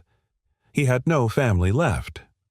Holly's parents were long gone, and Tamara, who hadn't spoken to them in years, was now claiming Logan was endangering Hazel's future by keeping her in poverty. The irony, she lived 3 states away and had never even met Hazel. But in the eyes of the court, Logan's 3 part-time jobs didn't scream stability. His apartment didn't meet full child welfare standards. He didn't have a savings account. What he did have was love, limitless, ferocious, and unwavering, but love alone didn't sway judges. He pulled out the folder he kept in a kitchen drawer, paperwork for Hazel's birth certificate, pediatric records, proof of employment, old tax returns. He'd been trying to save enough for a real attorney, but every extra dollar went to medicine rent or Hazel's boots last month. There was a knock at the door. He tensed, glanced at the clock, too late for visitors. Opening it cautiously, he found Mrs. Conway, the elderly widow from 3B, standing with her hands wrapped around a casserole dish. "I made extra chicken pot pie," she said. "You've been looking skinnier than your paycheck lately." Logan gave a tired chuckle and stepped aside. "You didn't have to do that." "I know. That's why I did." She set the dish down and surveyed the room, eyes softening at the sight of Hazel's toys, the taped-up windows, and the pile of laundry near the radiator. "You need anything, you just ask," she said. "I'm managing. I didn't say you weren't, but sometimes even strong folks need a minute to breathe." Logan offered a nod. He couldn't afford pride anymore, but he hadn't figured out how to let go of it either. Before she left, Mrs. Conway turned to him. "You're a good father, Logan. I see it. Others will too." After she was gone, he sat at the table staring at the paperwork again. He felt like he was drowning chest-tight with pressure. No matter how hard he swam, the tide always pulled harder. He stood up abruptly and paced. This wasn't sustainable. He couldn't lose Hazel. He needed a stable job, something with benefits, something permanent. Maybe that meant moving. Maybe that meant swallowing his pride and accepting help. His gaze drifted to the gold business card lying on the counter. Halberg and Associates. No phone number, no title, no address. Just a name. And a mystery. He didn't know why he hadn't thrown it away. Maybe because the woman who'd held his daughter that day had looked at Hazel like she mattered. Not like a stranger's child. Like a child, period. Hazel stirred and cried out softly from the bedroom. Logan moved to comfort her, kneeling by the mattress. Her small hand gripped his finger in her sleep. "I'm not giving up," he murmured. "I don't care if I have to crawl through fire, I'll find a way." By morning, the world was coated in a thin sheet of ice. Logan bundled Hazel up and strapped her into the car seat in his old rust-bitten sedan. The engine groaned but started. They made it halfway down the block before the heater coughed and died. At the first stoplight, Hazel looked at him through the rearview mirror and said, "Daddy?" "Yeah, sweetheart. Will we always be together?" His chest tightened. He reached back blindly and squeezed her little booted foot. Always, kiddo. No matter what. But even as he said it, a part of him whispered that always could mean anything. Always could end at a courtroom door. Always was fragile when held up against a world that didn't care how much you loved your child, only whether you could afford to prove it. And Logan. He was running out of proof. Fast. The bell above the gas station convenience store gave a half-hearted ding as Logan stepped inside, shaking the cold from his coat. Hazel, wrapped like a burrito in her oversized pink parka, rode on his hip with sleepy eyes and cheeks flushed from windburn. He gave a polite nod to the teen at the register, then made his way toward the back cooler, grabbing a gallon of milk and a small carton of eggs. He hesitated, debating over a bundle of overpriced bananas. Hazel tugged his collar. "Can we get peanut butter?" Daddy Logan crouched to her level, brushing her hair aside. "We've got just enough for these." "Next time? Okay." She nodded, disappointed but used to it. That was the part that hurt. They made their way to the register. He counted quarters and ones from a jar in his coat pocket as backup gas money while the teenager watched with the practiced boredom of someone used to seeing struggle walk through the door. $6.52, the kid mumbled. Logan slid the coins across the counter, gave a tired thank you, and turned, and froze. She was standing near the entrance. The woman from that day. Gray coat. Same calm, poised expression. Like someone who belonged in a glass office with skyline views, not a gas station off Interstate 71. Elena. She was browsing the magazine rack, a bottle of water in one hand, a manila envelope in the other. For a moment, she didn't see him. Then she looked up and her expression didn't shift. Not surprise, not recognition, only quiet observation. Hazel squealed. Pretty Lady Logan flushed. Hazel? But Elena smiled now just slightly and stepped toward them. Hi again. Logan adjusted Hazel in his arms. Didn't expect to see you here. I was just passing through, she said simply. Needed gas, and a moment to breathe. He nodded. The silence that fell between them wasn't awkward exactly, just unexpected. He started to move toward the exit, but she held up a hand. "I saw the footage," she said quietly, "of you saving that man."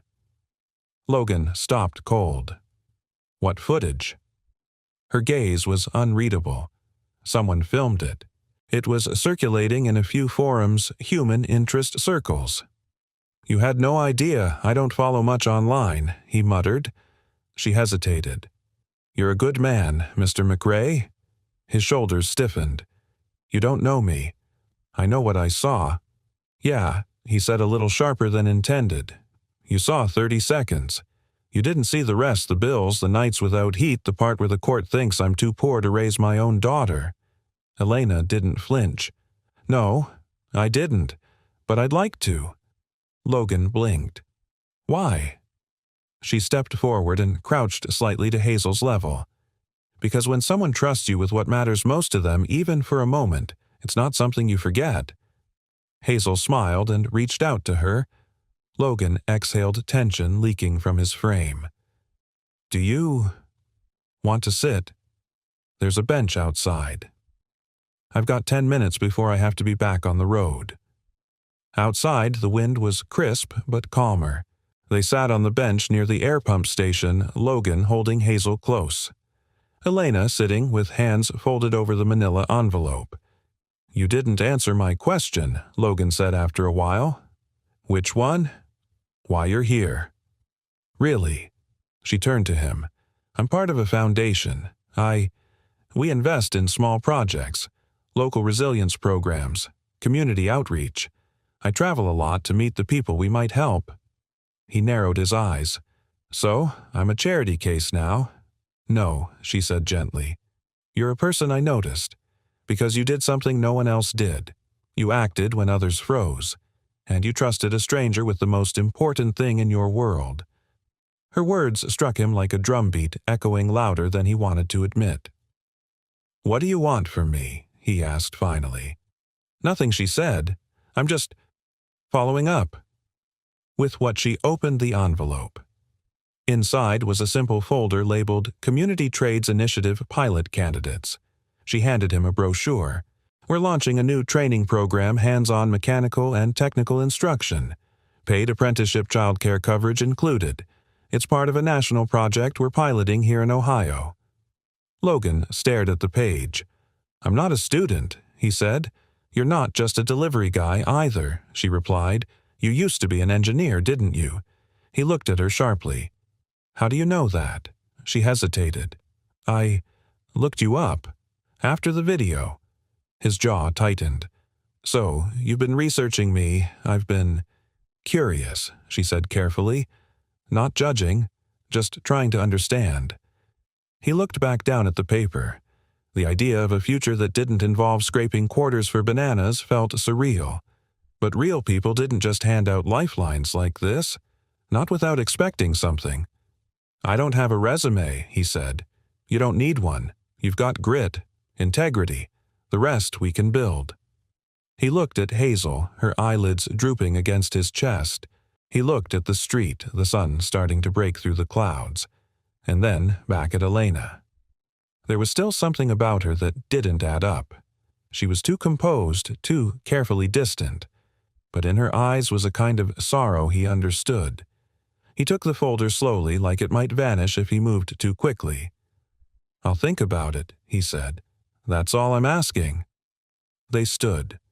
Elena offered Hazel a gentle wave. Hazel smiled. "Will we see the pretty lady again?" Elena crouched her voice barely above a whisper. "I hope so." Logan watched her walk away, stepping into a sleek black SUV parked near the curb. No driver, no entourage. Just her, a woman in gray vanishing as quickly as she'd come. As he buckled Hazel into the back seat, Logan glanced at the folder again. He didn't trust Easy anymore, but something about that moment felt different. Not like a handout, more like a door, one he hadn't realized was even there. And maybe, just maybe, he was ready to knock, was ready to. The courtroom smelled faintly of lemon polish and cold bureaucracy. Logan sat rigid in his folding chair, dressed in his one clean button-up shirt and a blazer borrowed from Mrs. Conway's late husband. The sleeves were too long. The collar itched, but at least it looked like effort, respectability. Across the aisle sat Tamara Hamilton, his late wife's sister, her posture straight as a ruler, arms folded neatly across a designer coat, lips pinched in polite disdain. Her husband, Derek, leaned toward her to whisper something, and she nodded without ever looking at Logan. Hazel wasn't there, thank God. Logan had left her with Mrs. Conway for the morning, promising he'd be back before lunch. He didn't want Hazel to see this. The bailiff called the room to order. Judge Marilyn Faulkner, a no-nonsense woman in her 60s with clipped silver hair and sharp eyes, entered briskly and sat. The custody hearing began. Tamara's attorney stood first. She painted Logan's life with broad, harsh strokes. Multiple part-time jobs with no benefits. Substandard housing. A lack of stable support system. A recent incident where the child was seen unattended in a public intersection. Logan's chest clenched. The video.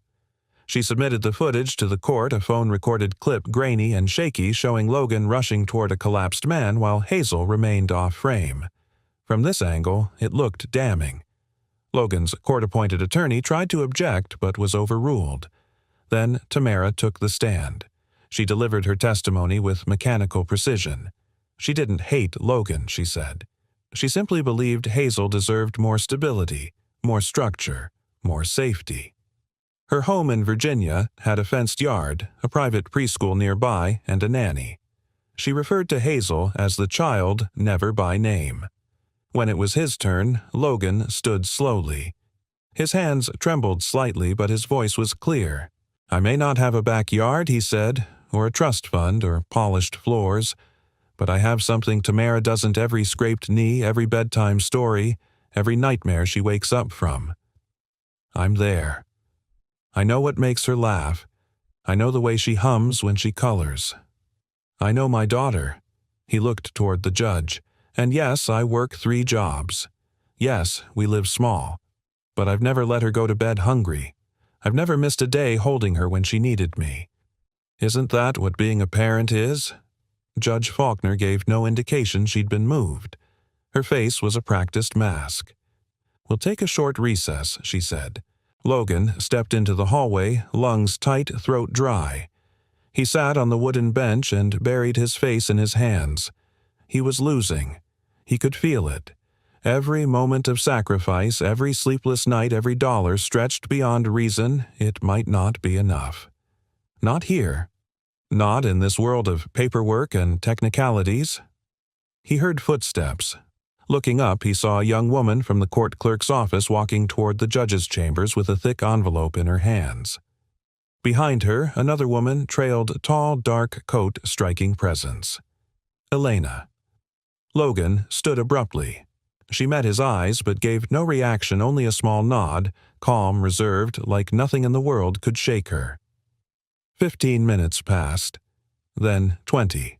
Then the courtroom was called back to order.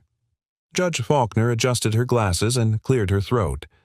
"Before this court rules, we've reviewed additional evidence submitted during recess. Namely, security footage retrieved from a traffic camera located on the intersection of 4th and Broad." Logan's heart stuttered. The judge continued. "The video clearly shows the respondent, Mr. McRae, placing the child into the care of a bystander before approaching the injured party. The bystander is identified as an adult female who remains present and protective of the child during the entire incident. At no point is the child left unattended." Tamara's attorney tried to protest. "Your Honor, we were not made aware of this footage. Neither was this court. Judge Faulkner snapped. But the evidence is clear, and damning to the petitioner's claim." She folded her hands. "This court finds no credible threat to the child's well-being in her current home environment.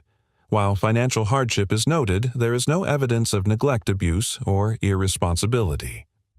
A pause. "Custody will remain with the child's father, Mr. Logan McRae." Logan's knees buckled slightly.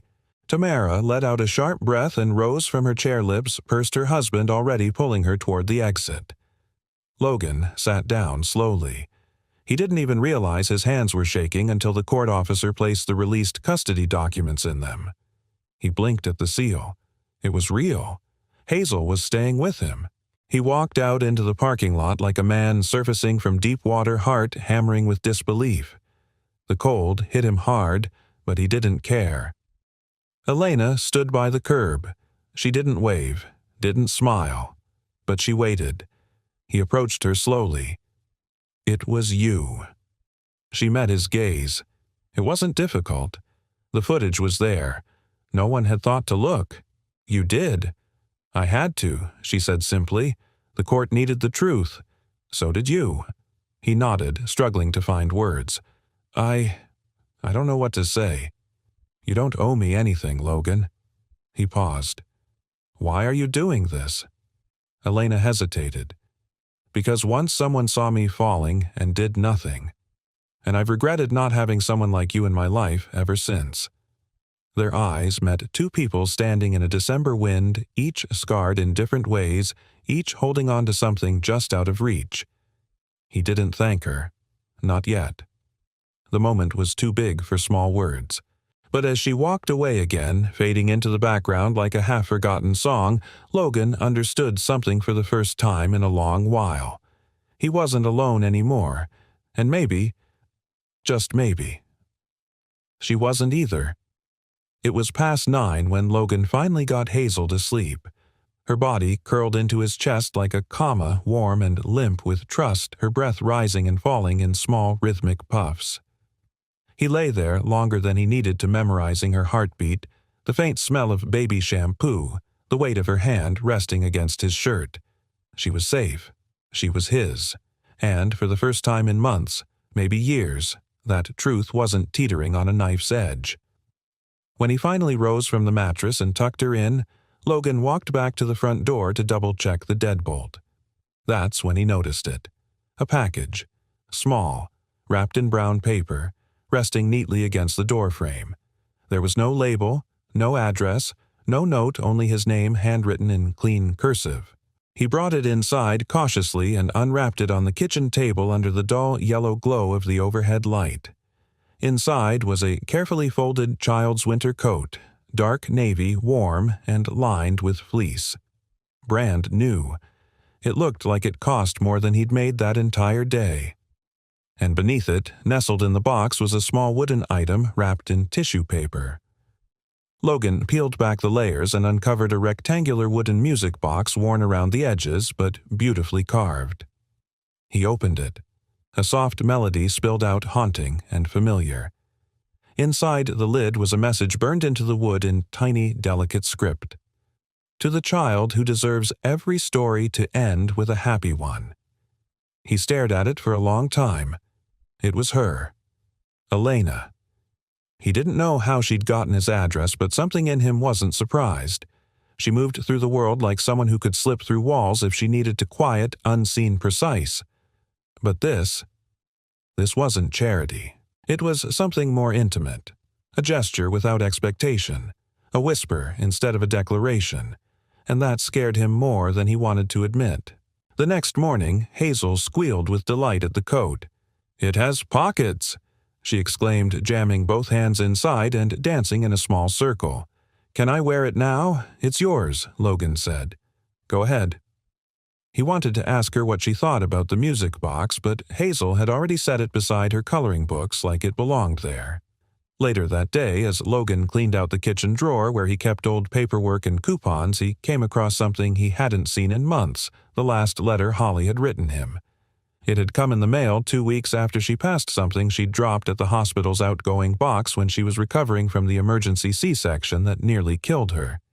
He hadn't had the heart to read it again. Until now. He opened the envelope with careful fingers. "Logan, if you're reading this, it means things didn't go as planned. I know you're scared. I know you're tired. And I need you to know you don't have to do this alone forever. Let someone help you when the time comes. You'll know it when you see it. Trust your gut. And please, love again. Let Hazel see what a good man looks like when he's allowed to heal. Love you always, Holly. The words cut through him like sunlight through a cracked door. He sat in silence for a long time, the letter pressed to his chest, the music box playing softly in the next room. 2 days later, Logan stood outside the community center, the folder from Elena's foundation tucked under one arm. He hadn't told anyone he was coming. Part of him was still unsure. Another part, a deeper, braver part, knew that change didn't come wrapped in certainty. It came as a challenge, a dare. Inside the center was warm and filled with people, men and women of all ages, shapes, and colors. Everyone looked nervous. Everyone looked like they had something to prove. Logan added his name to the sign-in sheet. Mr. McRae. He turned. The woman addressing him wasn't Elena, but someone who clearly worked for her early 30s, clipboard and hand-friendly smile. Hi, I'm Kendra. I manage onboarding for the Community Trades Initiative. Elena said you might come by. Logan blinked. She mentioned me. She said, look for the guy who doesn't know he's already a leader. Kendra grinned. She also said to give you this. From her folder, Kendra pulled out a handwritten note. Logan opened it slowly. Logan, showing up is the hardest part. You've already done that. Welcome to the next step. He exhaled. For the first time in so long, he felt something shift in his chest, not just relief, but momentum. Let's get you settled, Kendra said. As she led him through the center, past classrooms filled with tools, workbenches, and quietly focused people, Logan realized something. He wasn't just surviving anymore. He was stepping into something. A possibility. A beginning. That night, as he tucked Hazel in, she whispered sleepily, Daddy. Yeah, I like the pretty lady. He chuckled. Yeah, me too. She blinked up at him. Will she come back? I don't know, he said honestly. But I hope so. Hazel turned toward the music box and pressed play. The melody drifted into the dark room. And for the first time in years, Logan didn't dread tomorrow. He was beginning to believe. Maybe their story hadn't reached its end. Maybe it had just turned a page. The boiler hissed again. Logan stood over the open panel in his apartment hallway, a wrench in one hand and a flashlight between his teeth. The heat had been acting up for days, coming in short, uneven bursts that left the living room freezing by dawn and the bathroom practically tropical. Hazel sat nearby, wrapped in a blanket, coloring a picture of a horse that looked suspiciously like a lumpy dog. She didn't seem to mind the cold. I think he needs shoes, she said, holding up her drawing. Logan glanced over, shivering as the warm patch on his back gave way to another blast of icy air. Sweetheart, I think he needs a whole new skeleton. Hazel giggled. Suddenly, there was a knock at the door. 2 sharp raps, then silence. Logan lowered the flashlight and exchanged a look with Hazel, then wiped his hands on a towel and opened the door. Elena stood there, gloved hands clutching a thermos. Her cheeks were pink from the wind, and her hair was loose, curling slightly around her collar. I brought coffee, she said, holding out the thermos like a peace offering. And a space heater if you need it. My car's full of them. Logan blinked. Are you serious? I am. She smiled a little sheepishly. We're donating extras to families through the foundation, and I thought maybe yours could use a head start. Behind him, Hazel gasped. Pretty Lady Elena looked past him and gave a small wave. Hi, Hazel. I missed you. Hazel beamed, which Logan noted she rarely did with anyone except him.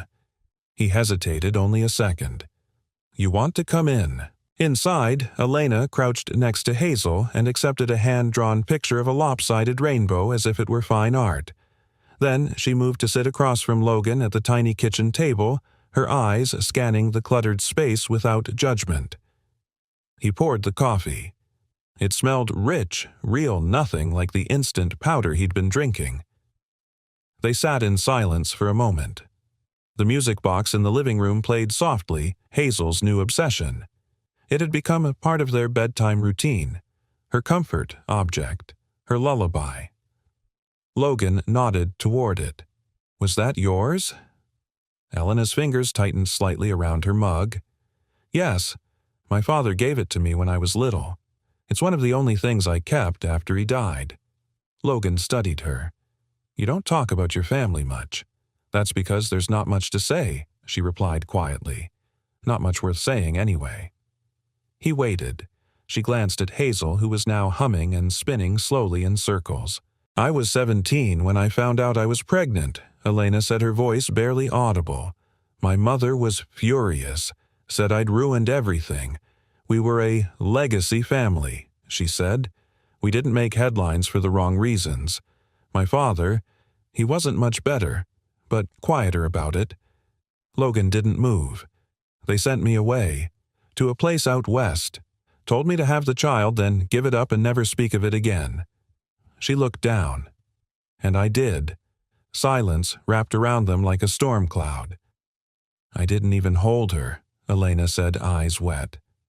I signed the paper, I walked out, and I never looked back. Not because I didn't want to, but because I was too scared that if I saw her, I'd never be able to let go. Logan's chest ached. What happened after I buried it, she said. Graduated, built a company, created a life where no one could ever control me again. But the hole stayed. Quiet. Deep. She exhaled slowly. Then one day I saw a man hand over his daughter to a stranger in the middle of chaos, and I couldn't stop thinking about you, or her, or the moment I gave mine away. Logan leaned back in his chair, staring at her. That's why you helped me. No, she said firmly. I helped you because you deserved it. But I stayed. Because I wasn't ready to leave. Not again. Hazel ran over at that moment, her rainbow picture now folded into a paper hat. She placed it carefully on Elena's head. You're the queen, Hazel declared. Elena laughed through a throat full of tears. That's a first. Logan watched them, something stirring in him he hadn't allowed in years, something warm and dangerous and impossibly human. Do you regret it? He asked, voice low. Giving her up every single day, she said. But that pain. It taught me what matters, and I'm trying in my own flawed way to honor that now. Hazel returned to her coloring, leaving Elena and Logan in a space filled with old grief and something startlingly close to hope. You're not the only one who buried something, Logan said after a while. Elena looked up. When Holly, my wife, passed away, I shut down. I told myself Hazel would be enough. That love like that only happens once, and I was lucky to even get it once. She said nothing, waiting. But lately, he continued, eyes meeting hers. I've started wondering if maybe the heart isn't a one-shot organ. Maybe it's expandable. Elena's breath caught, and in that tiny drafty apartment with its leaky boiler and mismatched chairs, something real passed between them. Not romantic, not yet, but honest. Undeniably alive. As the sun began to set, Elena stood to leave. I've taken too much of your time, she said, reaching for her coat. Not at all. Logan replied, his voice softer now. At the door, she hesitated. You know, you're doing better than you think. He raised an eyebrow. Is that a professional opinion? She smiled. No, just a woman who sees what's real. He opened the door for her. The wind had died down. Snow flurried softly in the fading light. As she stepped outside, Hazel's voice rang out behind them. Bye, Mommy. Both adults froze. Elena turned back, her face unreadable. Logan looked at her, really looked, and saw a flicker of something so raw it made his throat tighten. She didn't mean he started. But Elena shook her head, eyes bright. No, she whispered. It's okay. Then she walked into the twilight coat fluttering behind her like the final page of a story that just maybe wasn't over yet. The storm rolled in faster than the forecast had warned. By dusk, a sharp sleet began to fall over Cincinnati, coating sidewalks in glistening frost and making the roads slick and unforgiving. Logan tightened Hazel's coat hood around her small face, securing the scarf with trembling hands. She clung to her stuffed rabbit like it held back the wind itself. He lifted her into his arms and dashed across the slushy parking lot of the walk-in clinic feet, slipping on black ice as he approached the sliding glass doors. Inside, the heat blasted his face and fogged his glasses. The receptionist looked up with practiced disinterest, then sat up straighter as she took in Hazel's flushed cheeks and Logan's anxious expression. "She's burning up," he said, voice hoarse. "Fever started this afternoon, then she wouldn't keep water down. She's not herself." The receptionist glanced at the screen. "Do you have insurance?" Logan hesitated. "Just Medicaid for her." She nodded and handed him a clipboard. "Fill this out. It's a 2-hour wait." Logan stared at the form. Hazel whimpered in his arms. Her forehead radiated heat and her lips were dry. "She can't wait 2 hours." "I'm sorry," the woman said not unkindly. "Triage nurse will evaluate her soon. We're at capacity." He sat on a worn plastic chair in the corner, bouncing Hazel, gently whispering words he didn't believe. The room buzzed with fluorescent light and quiet desperation. He counted the minutes. Watched Hazel's eyes flutter. Felt the weight of panic press into his chest. 15 minutes passed. Then 20. He checked his phone. No messages, no backup plan. He'd called every favor he had left last month. The gas tank was low. His checking account had just enough to cover cold medicine maybe, but not a private pediatrician. Hazel's head lolled to the side. Her breathing was shallow. "Please," he whispered to no one in particular. "Please don't let this be the moment I lose her." Then Logan. He looked up. Elena. She was stepping through the glass doors, hair damp from the sleet coat wrapped tightly around her frame, eyes wide with alarm. "I got your voicemail," she said, crossing to him quickly. "What happened? I didn't leave you. He stopped, checked his phone, and realized the last call he made accidentally was to her number. A misdial. Or maybe not. He swallowed hard. "She's sick. I can't get anyone to see her." Elena looked down at Hazel, her face shifting into focus with a steadiness that startled him. "Come with me." "Elena, I can't afford, I didn't ask." 20 minutes later, they were in the back room of a small private clinic on the edge of downtown. Elena had driven like a woman-possessed, tires slicing through slush with surgical precision. Inside, the nurse barely took Logan's name before ushering them back. A pediatrician appeared within 5 minutes. Hazel was laid on the table, whimpering quietly. The doctor, a calm, middle-aged man with kind eyes, ran through a battery of checks. "Her fever's high," he said, "but the good news is it's viral. We'll get fluids in her. Let's cool her down and monitor for a couple of hours. She's a tough one." Logan sank into the chair beside the exam table, relief washing over him like warm rain. Elena stood near the door arms, folded her coat still clinging with melting snow. "You didn't have to do this," he said quietly. "I know. But you did. I wasn't going to let you sit there and watch her get worse," she said. "Not when I could help." He met her eyes. "This is more than help," she exhaled. "Maybe I needed to be needed." There was a long pause. "I'm sorry," he said suddenly. "For what? For pushing you away when all you've done is care." Elena tilted her head slightly. "I'm not here for thanks.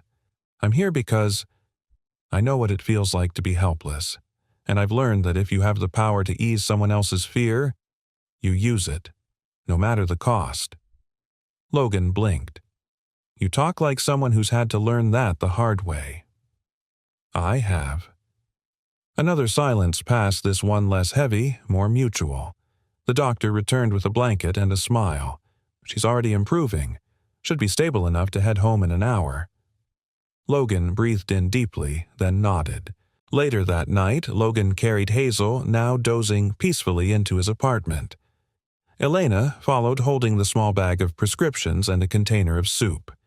He laid Hazel on the bed, tucked her in, kissed her forehead. When he came back into the kitchen, Elena was at the stove warming the soup without asking. "You didn't have to stay," he said. "I know," she said again. "But I wanted to."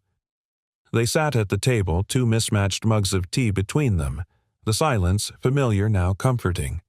"Today scared me," he admitted.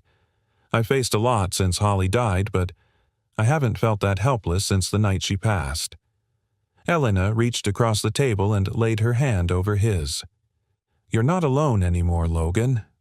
He stared at her fingers on his slim, warm, steady. "You say that like it's a promise." "It is," she said. And something inside him softened. He didn't say the words, not yet. But in his heart he began to believe them. That night, as the wind howled against the windows and the radiator clicked its uneven tune, Logan sat in the armchair beside Hazel's bed, watching her chest rise and fall. The music box played its gentle lullaby once more. And across the room, Elena sat silently, her presence not loud or overwhelming, but constant. Anchoring. The storm outside raged on. But inside that little apartment something had shifted. Not just safety, not just healing, but the quiet, tentative beginning of something neither of them had dared to hope for. A future. Sunlight spilled across the wooden floor of Logan's apartment, fractured through cheap blinds but still warm. Hazel, now fully recovered, was perched on the living room rug, building a tower out of mismatched plastic blocks, her face set in fierce concentration. Logan stood at the counter pouring coffee into 2 mugs. He added a splash of oat milk to one and left the other black. He'd learned how Elena took her coffee not because she told him, but because she always left the oat milk untouched when he offered. She was sitting by the window, elbows resting on the sill, gazing out at the thawing city below. The February chill was lifting, though it still whispered through the cracks. Outside, patches of snow clung stubbornly to the curbs like memories that refused to melt. Logan handed her the mug and sat opposite. "You didn't have to stay overnight," he said. "I know," she replied softly, her eyes still watching something distant. "But I didn't want to leave." Hazel piped up from the floor. "Daddy, look, it's a castle." He smiled. "It's beautiful, sweetheart." Elena turned and offered a proud nod. "Very royal." Hazel beamed, then resumed her architectural conquest. The silence that followed was gentle, but not empty.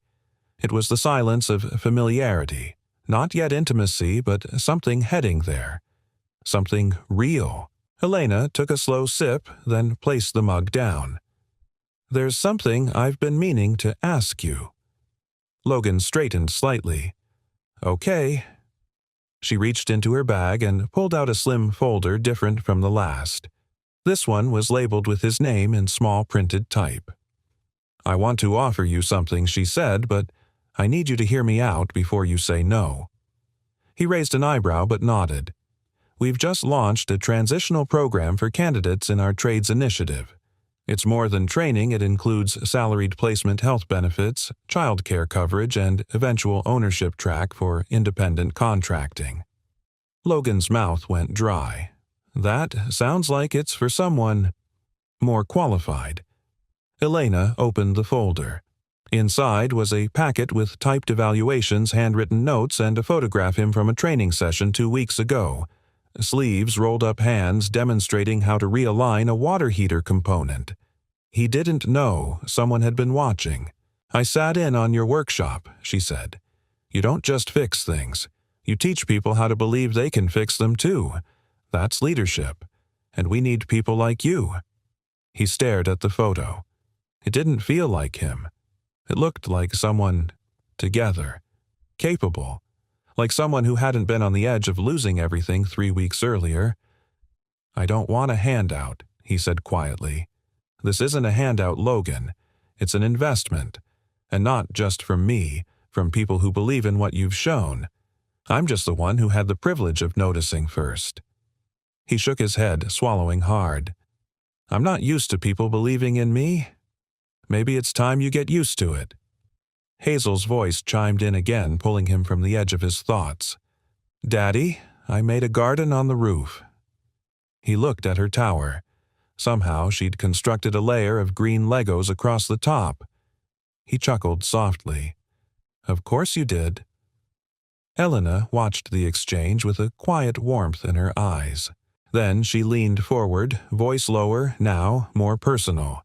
"I know what it's like to be offered something you think you don't deserve," she said. "I know what it's like to believe that if you accept help, it means you're weak. But the truth is, sometimes accepting help is the bravest thing we do." He looked at her then, not just her words, but her. The layers beneath her calm her poise, her strength. She wasn't just giving him a job. She was handing him trust, a kind of faith he hadn't felt from anyone since Holly died. He reached for the folder again. "Is there a deadline?" "End of the month," she said. "But spots are filling fast, and you'd be doing more than just work. You'd be shaping the next wave of apprentices. You'd have a voice, a future." He sat back in his chair trying to breathe around the knot in his throat. It wasn't about money anymore. It was about rebuilding something he didn't even know had collapsed his sense of worth. "I'll think about it," he said finally. "I know," she replied. "And whatever you decide, it's yours to choose. No pressure." They sat for a while longer, sipping coffee and watching Hazel build an empire of colored blocks and innocence. That afternoon, Elena gathered her coat and bag. Hazel wrapped herself around her legs. "Will you come back tomorrow?" Elena smiled, crouching down. "Maybe not tomorrow, but soon." Hazel pouted. "Can you stay forever?" Elena's eyes flicked up to Logan. For a second, her gaze faltered. Her voice, when she finally spoke, was soft. "Wouldn't that be something?" Hazel returned to her blocks. Logan walked Elena to the door. He hesitated. "I meant what I said. I'll think about it." "I know," she said again. Then she looked at him with something deeper than gratitude. "Just know. Sometimes when the storm clears, what's left behind isn't ruin. It's space. For something new." She left, and Logan stood there watching the hallway long after she'd disappeared. He glanced at the folder again, then at Hazel still humming to herself on the floor crown of Legos atop her head. Maybe the storm hadn't broken him. Maybe it had broken open something far more important. And maybe, just maybe, he was finally ready to step into the light. The invitation arrived in an envelope far too elegant for Logan's mailbox. Thick cardstock, cream-colored with embossed gold lettering that shimmered under the apartment's flickering kitchen light. At first glance, he assumed it was a mistake, something meant for the law office down the hall, or one of the newer tenants upstairs who drove luxury cars and didn't make eye contact. But there it was, Mr. Logan McRae printed in bold serif font across the top. Inside, the card read, "You are cordially invited to attend the annual Hope and Home Foundation Gala celebrating leaders of quiet impact. March 15th, 7 p.m. The Granville Ballroom, downtown Cincinnati. Formal attire requested. Childcare provided on site. Your presence is more than welcomed. It is earned." There was no signature, just the seal of the foundation. He turned the card over and over in his hand, waiting for it to vanish like a dream. But it stayed real, tactile, unbelievable. Logan stood in front of the mirror 3 nights later in a charcoal gray suit. Mrs. Conway had altered herself, muttering something about broad shoulders and poor stitching. Hazel clapped from the couch. "You look like a prince daddy." He smoothed the lapel. A very nervous prince. Hazel wore her best dress, one Elena had brought last week just in case. Pale yellow with tiny embroidered daisies and a matching bow. Logan hadn't asked where she bought it. He didn't want to know how much it cost. He bundled her into the car and made the drive downtown in silence, heart-pounding. He wasn't sure why he was going. Curiosity. Obligation. Some vague need to prove to himself, to her, to the universe that he belonged in more than just the margins. Maybe it was all of those things. The Granville Ballroom was carved out of glass and steel, lit from the inside like a lantern. The valet didn't blink twice when Logan handed him the keys to his rust-spotted sedan. Inside, a woman in black sequins greeted them at a check-in table, eyes lighting up when she saw Hazel. "You must be Mr. McRae," she said warmly. "We've been expecting you." Hazel was led to a room down the hall filled with other children and a rainbow of art supplies. Logan knelt and kissed her forehead. "You'll be okay." She nodded. "You're just in the other room, right. He straightened, took a breath, and followed the music. The ballroom was stunning. Chandeliers floated like constellations. Tables dressed in white linen surrounded a stage with soft gold lighting. Waiters glided between guests like shadows, and the hum of polite conversation buzzed beneath the music from a live-string quartet. Logan lingered near the back, feeling like a stain on silk.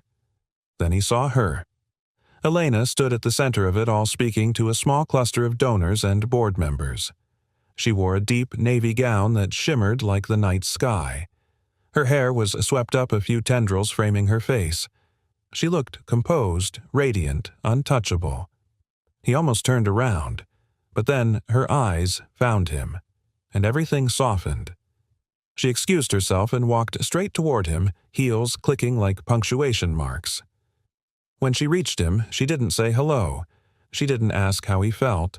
She simply reached for his hand and squeezed. "You came," she said. "You invited me. I hoped you'd believe you belonged here." "I don't," he said, half smiling. "You do," she said without blinking. "And tonight I'm going to prove it." Later, Elena took the stage. The room fell silent. The lights dimmed slightly, the air shifting. She didn't use a script. Just a single page she folded and tucked into her pocket. "I've spent much of my adult life building things she began. Companies, portfolios, partnerships. I've built walls too, ones that kept me moving forward fast and unbothered. But a few months ago, something happened that made one of those walls crack." She paused, her gaze scanning the room. Then it settled on him. "I saw a man, an exhausted, overworked man, hand over his child to a complete stranger so he could save someone else's life. Not knowing he was being watched. Not knowing his kindness would ripple." Murmurs rose. Faces turned. Logan sank lower in his seat. That man didn't do it for recognition. He did it because it was right. And in doing so, he reminded me that the strongest people often speak the quietest truths. She took a breath. "We talk a lot in philanthropy about impact, about big numbers and bold changes. But sometimes impact is a father who reads bedtime stories by flashlight when the heat gets cut. A man who teaches others how to fix water heaters even when his own kitchen sink leaks. A parent who stays." Elena's voice thickened slightly. "Tonight, I want to honor that kind of strength. The kind that doesn't headline the news but changes lives all the same." Applause swelled.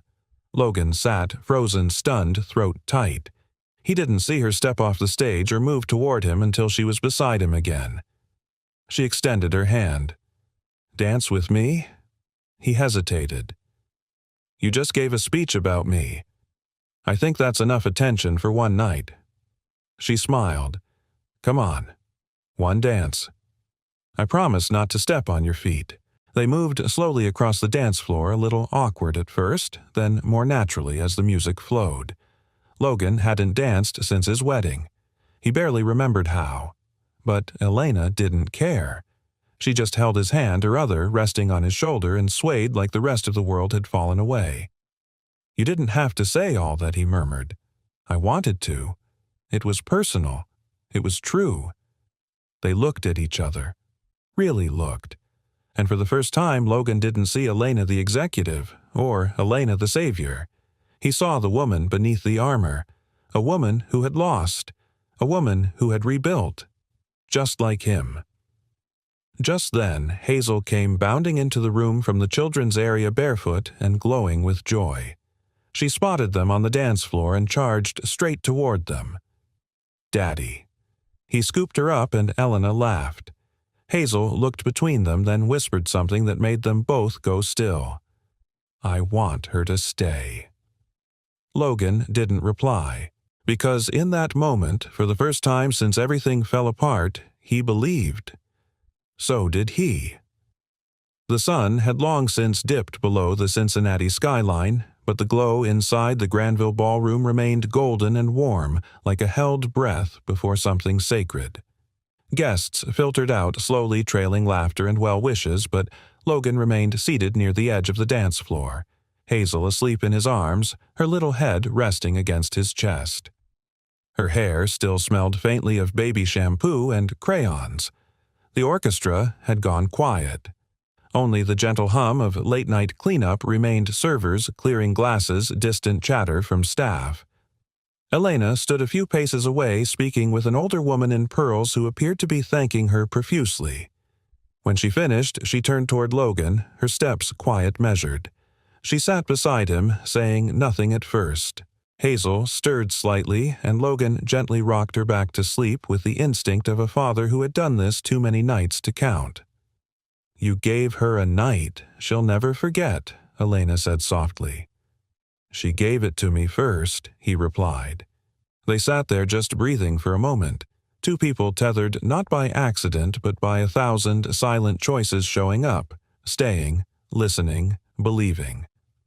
"I wasn't sure I should come tonight," Logan confessed. "I thought I'd be out of place, that everyone would see what I really am." "And what's that?" she asked, someone just barely holding it all together. Elena turned toward him fully. "You know what I see? I see someone who's already done the hard part. He didn't walk away, even when everything inside him wanted to. He stayed, and Hazel knows that. She trusts that. He didn't speak. He couldn't." Elena's voice dipped lower. "I spent so many years building walls I thought would keep me from ever falling again. And then I met you, and Hazel. And I realized sometimes the fall isn't the end. Sometimes it's where everything begins." She reached into her small evening clutch and pulled something out, a delicate silver locket oval-shaped with a fine etching across the front. She pressed it into Logan's hand without explanation. He opened it. Inside was a photo. Not of her, but of a hospital wristband. It bore the name Baby Girl Halberg, with a birth date from nearly 2 decades earlier. My daughter Elena said barely above a whisper. "I never even got to hold her, just saw her once through the glass before they took her away. I wasn't brave enough to fight back then. I let others decide what was best for me for her." Logan's breath hitched. "Elena." She shook her head gently. "I'm not telling you this to gain sympathy. I'm telling you because for the first time in my life I want something I've never let myself want. Something real." She looked down at Hazel, then back up at him. Her eyes shimmered with something both terrifying and breathtaking. "I know I can't take Holly's place, and I'm not trying to. But I love her, Logan, and I love what I feel when I'm with you. I want to be part of this, of both of you." Logan couldn't breathe. The words were simple, but they shattered something inside him. In a good way, in a necessary way. Elena reached out and gently touched Hazel's hair. "If you'd let me, I'd like to stay. Not just for visits. Not just for good days, but for all of it, for bedtime stories and sick days and pancakes that get burned." She swallowed hard. "Can I be her mom?" The question didn't hang awkwardly in the air. It landed, like truth, like hope, like an answer to a prayer Logan never dared speak aloud. He didn't speak. Not right away. Instead, he stood slowly, still holding Hazel in his arms, and turned to face Elena completely. His eyes were wet, raw, but steady. "You already are," he said. Elena's lip trembled, and when she stepped forward, Logan shifted Hazel gently into one arm and wrapped the other around her. They stood there, the three of them, in the soft glow of the ballroom's final flickering lights. No music played, no audience watched. And yet, it felt like the most important moment of their lives. Later that night, back at the apartment, Logan tucked Hazel into bed while Elena stood at the doorway, unsure whether to step in. Hazel, half asleep, reached for her. "Sing the song," she murmured. Elena blinked. "What song, sweet pea? The one from the box?" Hazel mumbled. "You always play it." Elena stepped forward, sat at the edge of the bed, and opened the small wooden music box on the nightstand. The familiar tune danced into the quiet. Hazel smiled, then drifted into sleep. Elena closed the box and turned to Logan. I didn't know she remembered. She remembers everything Logan said gently, especially the people who make her feel safe. He reached for her hand, and this time she didn't hesitate. Out on the balcony, the wind had calmed. The city glowed beneath them, steady and unfazed. "You're not running anymore," Logan said quietly. "No," Elena agreed. "I'm done running." He looked at her. "Then stay. Stay for pancakes. Stay for finger paints and spilled juice and nights where Hazel insists she's part unicorn." A smile tugged at her lips. "That sounds like everything I never knew I needed." He leaned in, not out of obligation or chemistry or timing, but because it was right. Because healing had room for love, too. When their lips met, it wasn't rushed. It wasn't dramatic. It was true. Not the beginning of a love story, but the middle of one they'd already started without knowing it. And, at last, they were choosing it. Together. Spring arrived in quiet waves. It didn't crash in like some cinematic rebirth. It crept subtly and sweetly into Logan's world, the way the frost retreated from his windowsills, the way Hazel's drawing suddenly burst with more yellows and pinks than blues and grays, the way the apartment didn't feel like a place they were surviving, but somewhere they belonged. And on a Tuesday morning in late March, the sunlight poured across the kitchen table as Hazel sat barefoot, crunching cereal and humming off-key. The same music box, the one Elena had given her, sat open beside a row of colored pencils. She insisted it play during breakfast now. "Elena says we should plant sunflowers on the balcony," Hazel said between bites. "I told her they'd grow taller than the railing and block out the whole sky." Logan smiled as he flipped a pancake in the pan. That might be the point. "I think she wants to make a jungle." Hazel giggled. "A sunflower jungle. She's full of wild ideas," he said. "Guess she fits right in." Hazel beamed like he'd just told her the world was made of glitter and soft blankets. Elena moved in 2 weeks after the gala, not with boxes and labels, but with small quiet pieces of herself, an extra toothbrush, fresh towels, books in the living room, a framed photo of her father. She sat beside Hazel's crafts on the shelf. It wasn't the kind of move people wrote songs about. It was better, because it was real. They had their rhythms now. Mornings filled with scrambled eggs, shoe-tying, and dashes for forgotten lunchboxes. Afternoons at the community center where Logan had taken on a full-time mentorship role teaching others how to repair what they once thought too broken to fix.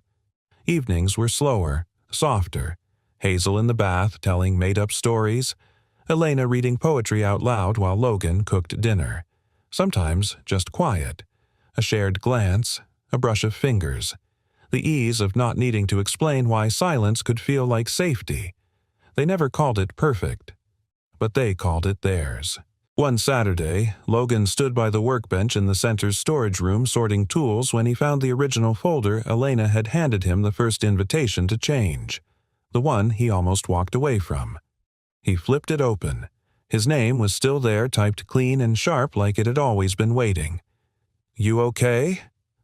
Elena leaned against the doorway, hair pulled back, smudge of flour on her cheek from baking muffins with Hazel. He held up the folder. "I almost said no, you know." She stepped inside. "I know. You really believed in me before I did." "I just held the mirror," she said gently. "You did the rest." He closed the folder and set it back on the shelf. "Funny how life circles around. I thought I was the one saving people. Turns out I was the one being saved." Elena stepped closer, arms wrapping around his waist. "We all needed saving, in our own ways." Logan nodded, then pulled her in tighter. "You were never just a chapter, Elena. You were the shift in the whole story." She looked up at him. "So were you." Later that evening, they sat on the fire escape with Hazel between them, bundled in a blanket, watching the first stars appear. Hazel pointed. "That one's mine." "You don't even know its name," Logan teased. I don't need to, she said seriously. I named it Hazel anyway. Elena laughed. That sounds about right. Hazel leaned against her. Do you think stars miss people? What do you mean, sweetheart? Logan asked. I mean, maybe the stars were people who got so full of love they popped, so now they just shine forever trying to reach back. Neither adult spoke for a moment. Then Elena whispered, I think they do, baby, but I think they also find new people to shine for. Hazel yawned. Like us? Exactly like us. Inside, they tucked her in. She turned to Elena, eyes drooping. Are you staying forever? Elena kissed her forehead. As long as you'll have me. Hazel nodded, already half asleep. Good. I think you're already a mom. Logan stood in the doorway, watching them, something blooming in his chest he hadn't known he still had room for. Love. Not the fragile kind that needed grand declarations. The steady kind. The kind that stayed. Before bed, Logan and Elena sat on the couch, hands intertwined. The room was quiet, but not empty. I never imagined this, he said. Not after everything. Elena leaned her head on his shoulder. Me neither. But I think I stopped needing to imagine, because this is better than anything I thought I deserved. She looked up at him. You always deserved this. So did she. So did we. He kissed her gently. Not the kiss of fire and urgency, the kiss of home. And when the lights were off and the world stilled around them, Logan listened to the sound of Hazel's soft breathing, to the creak of the wind against the glass, to the memory of a moment not so long ago when he handed his daughter to a stranger and changed the course of all three of their lives. That stranger had become everything he never thought he'd find again.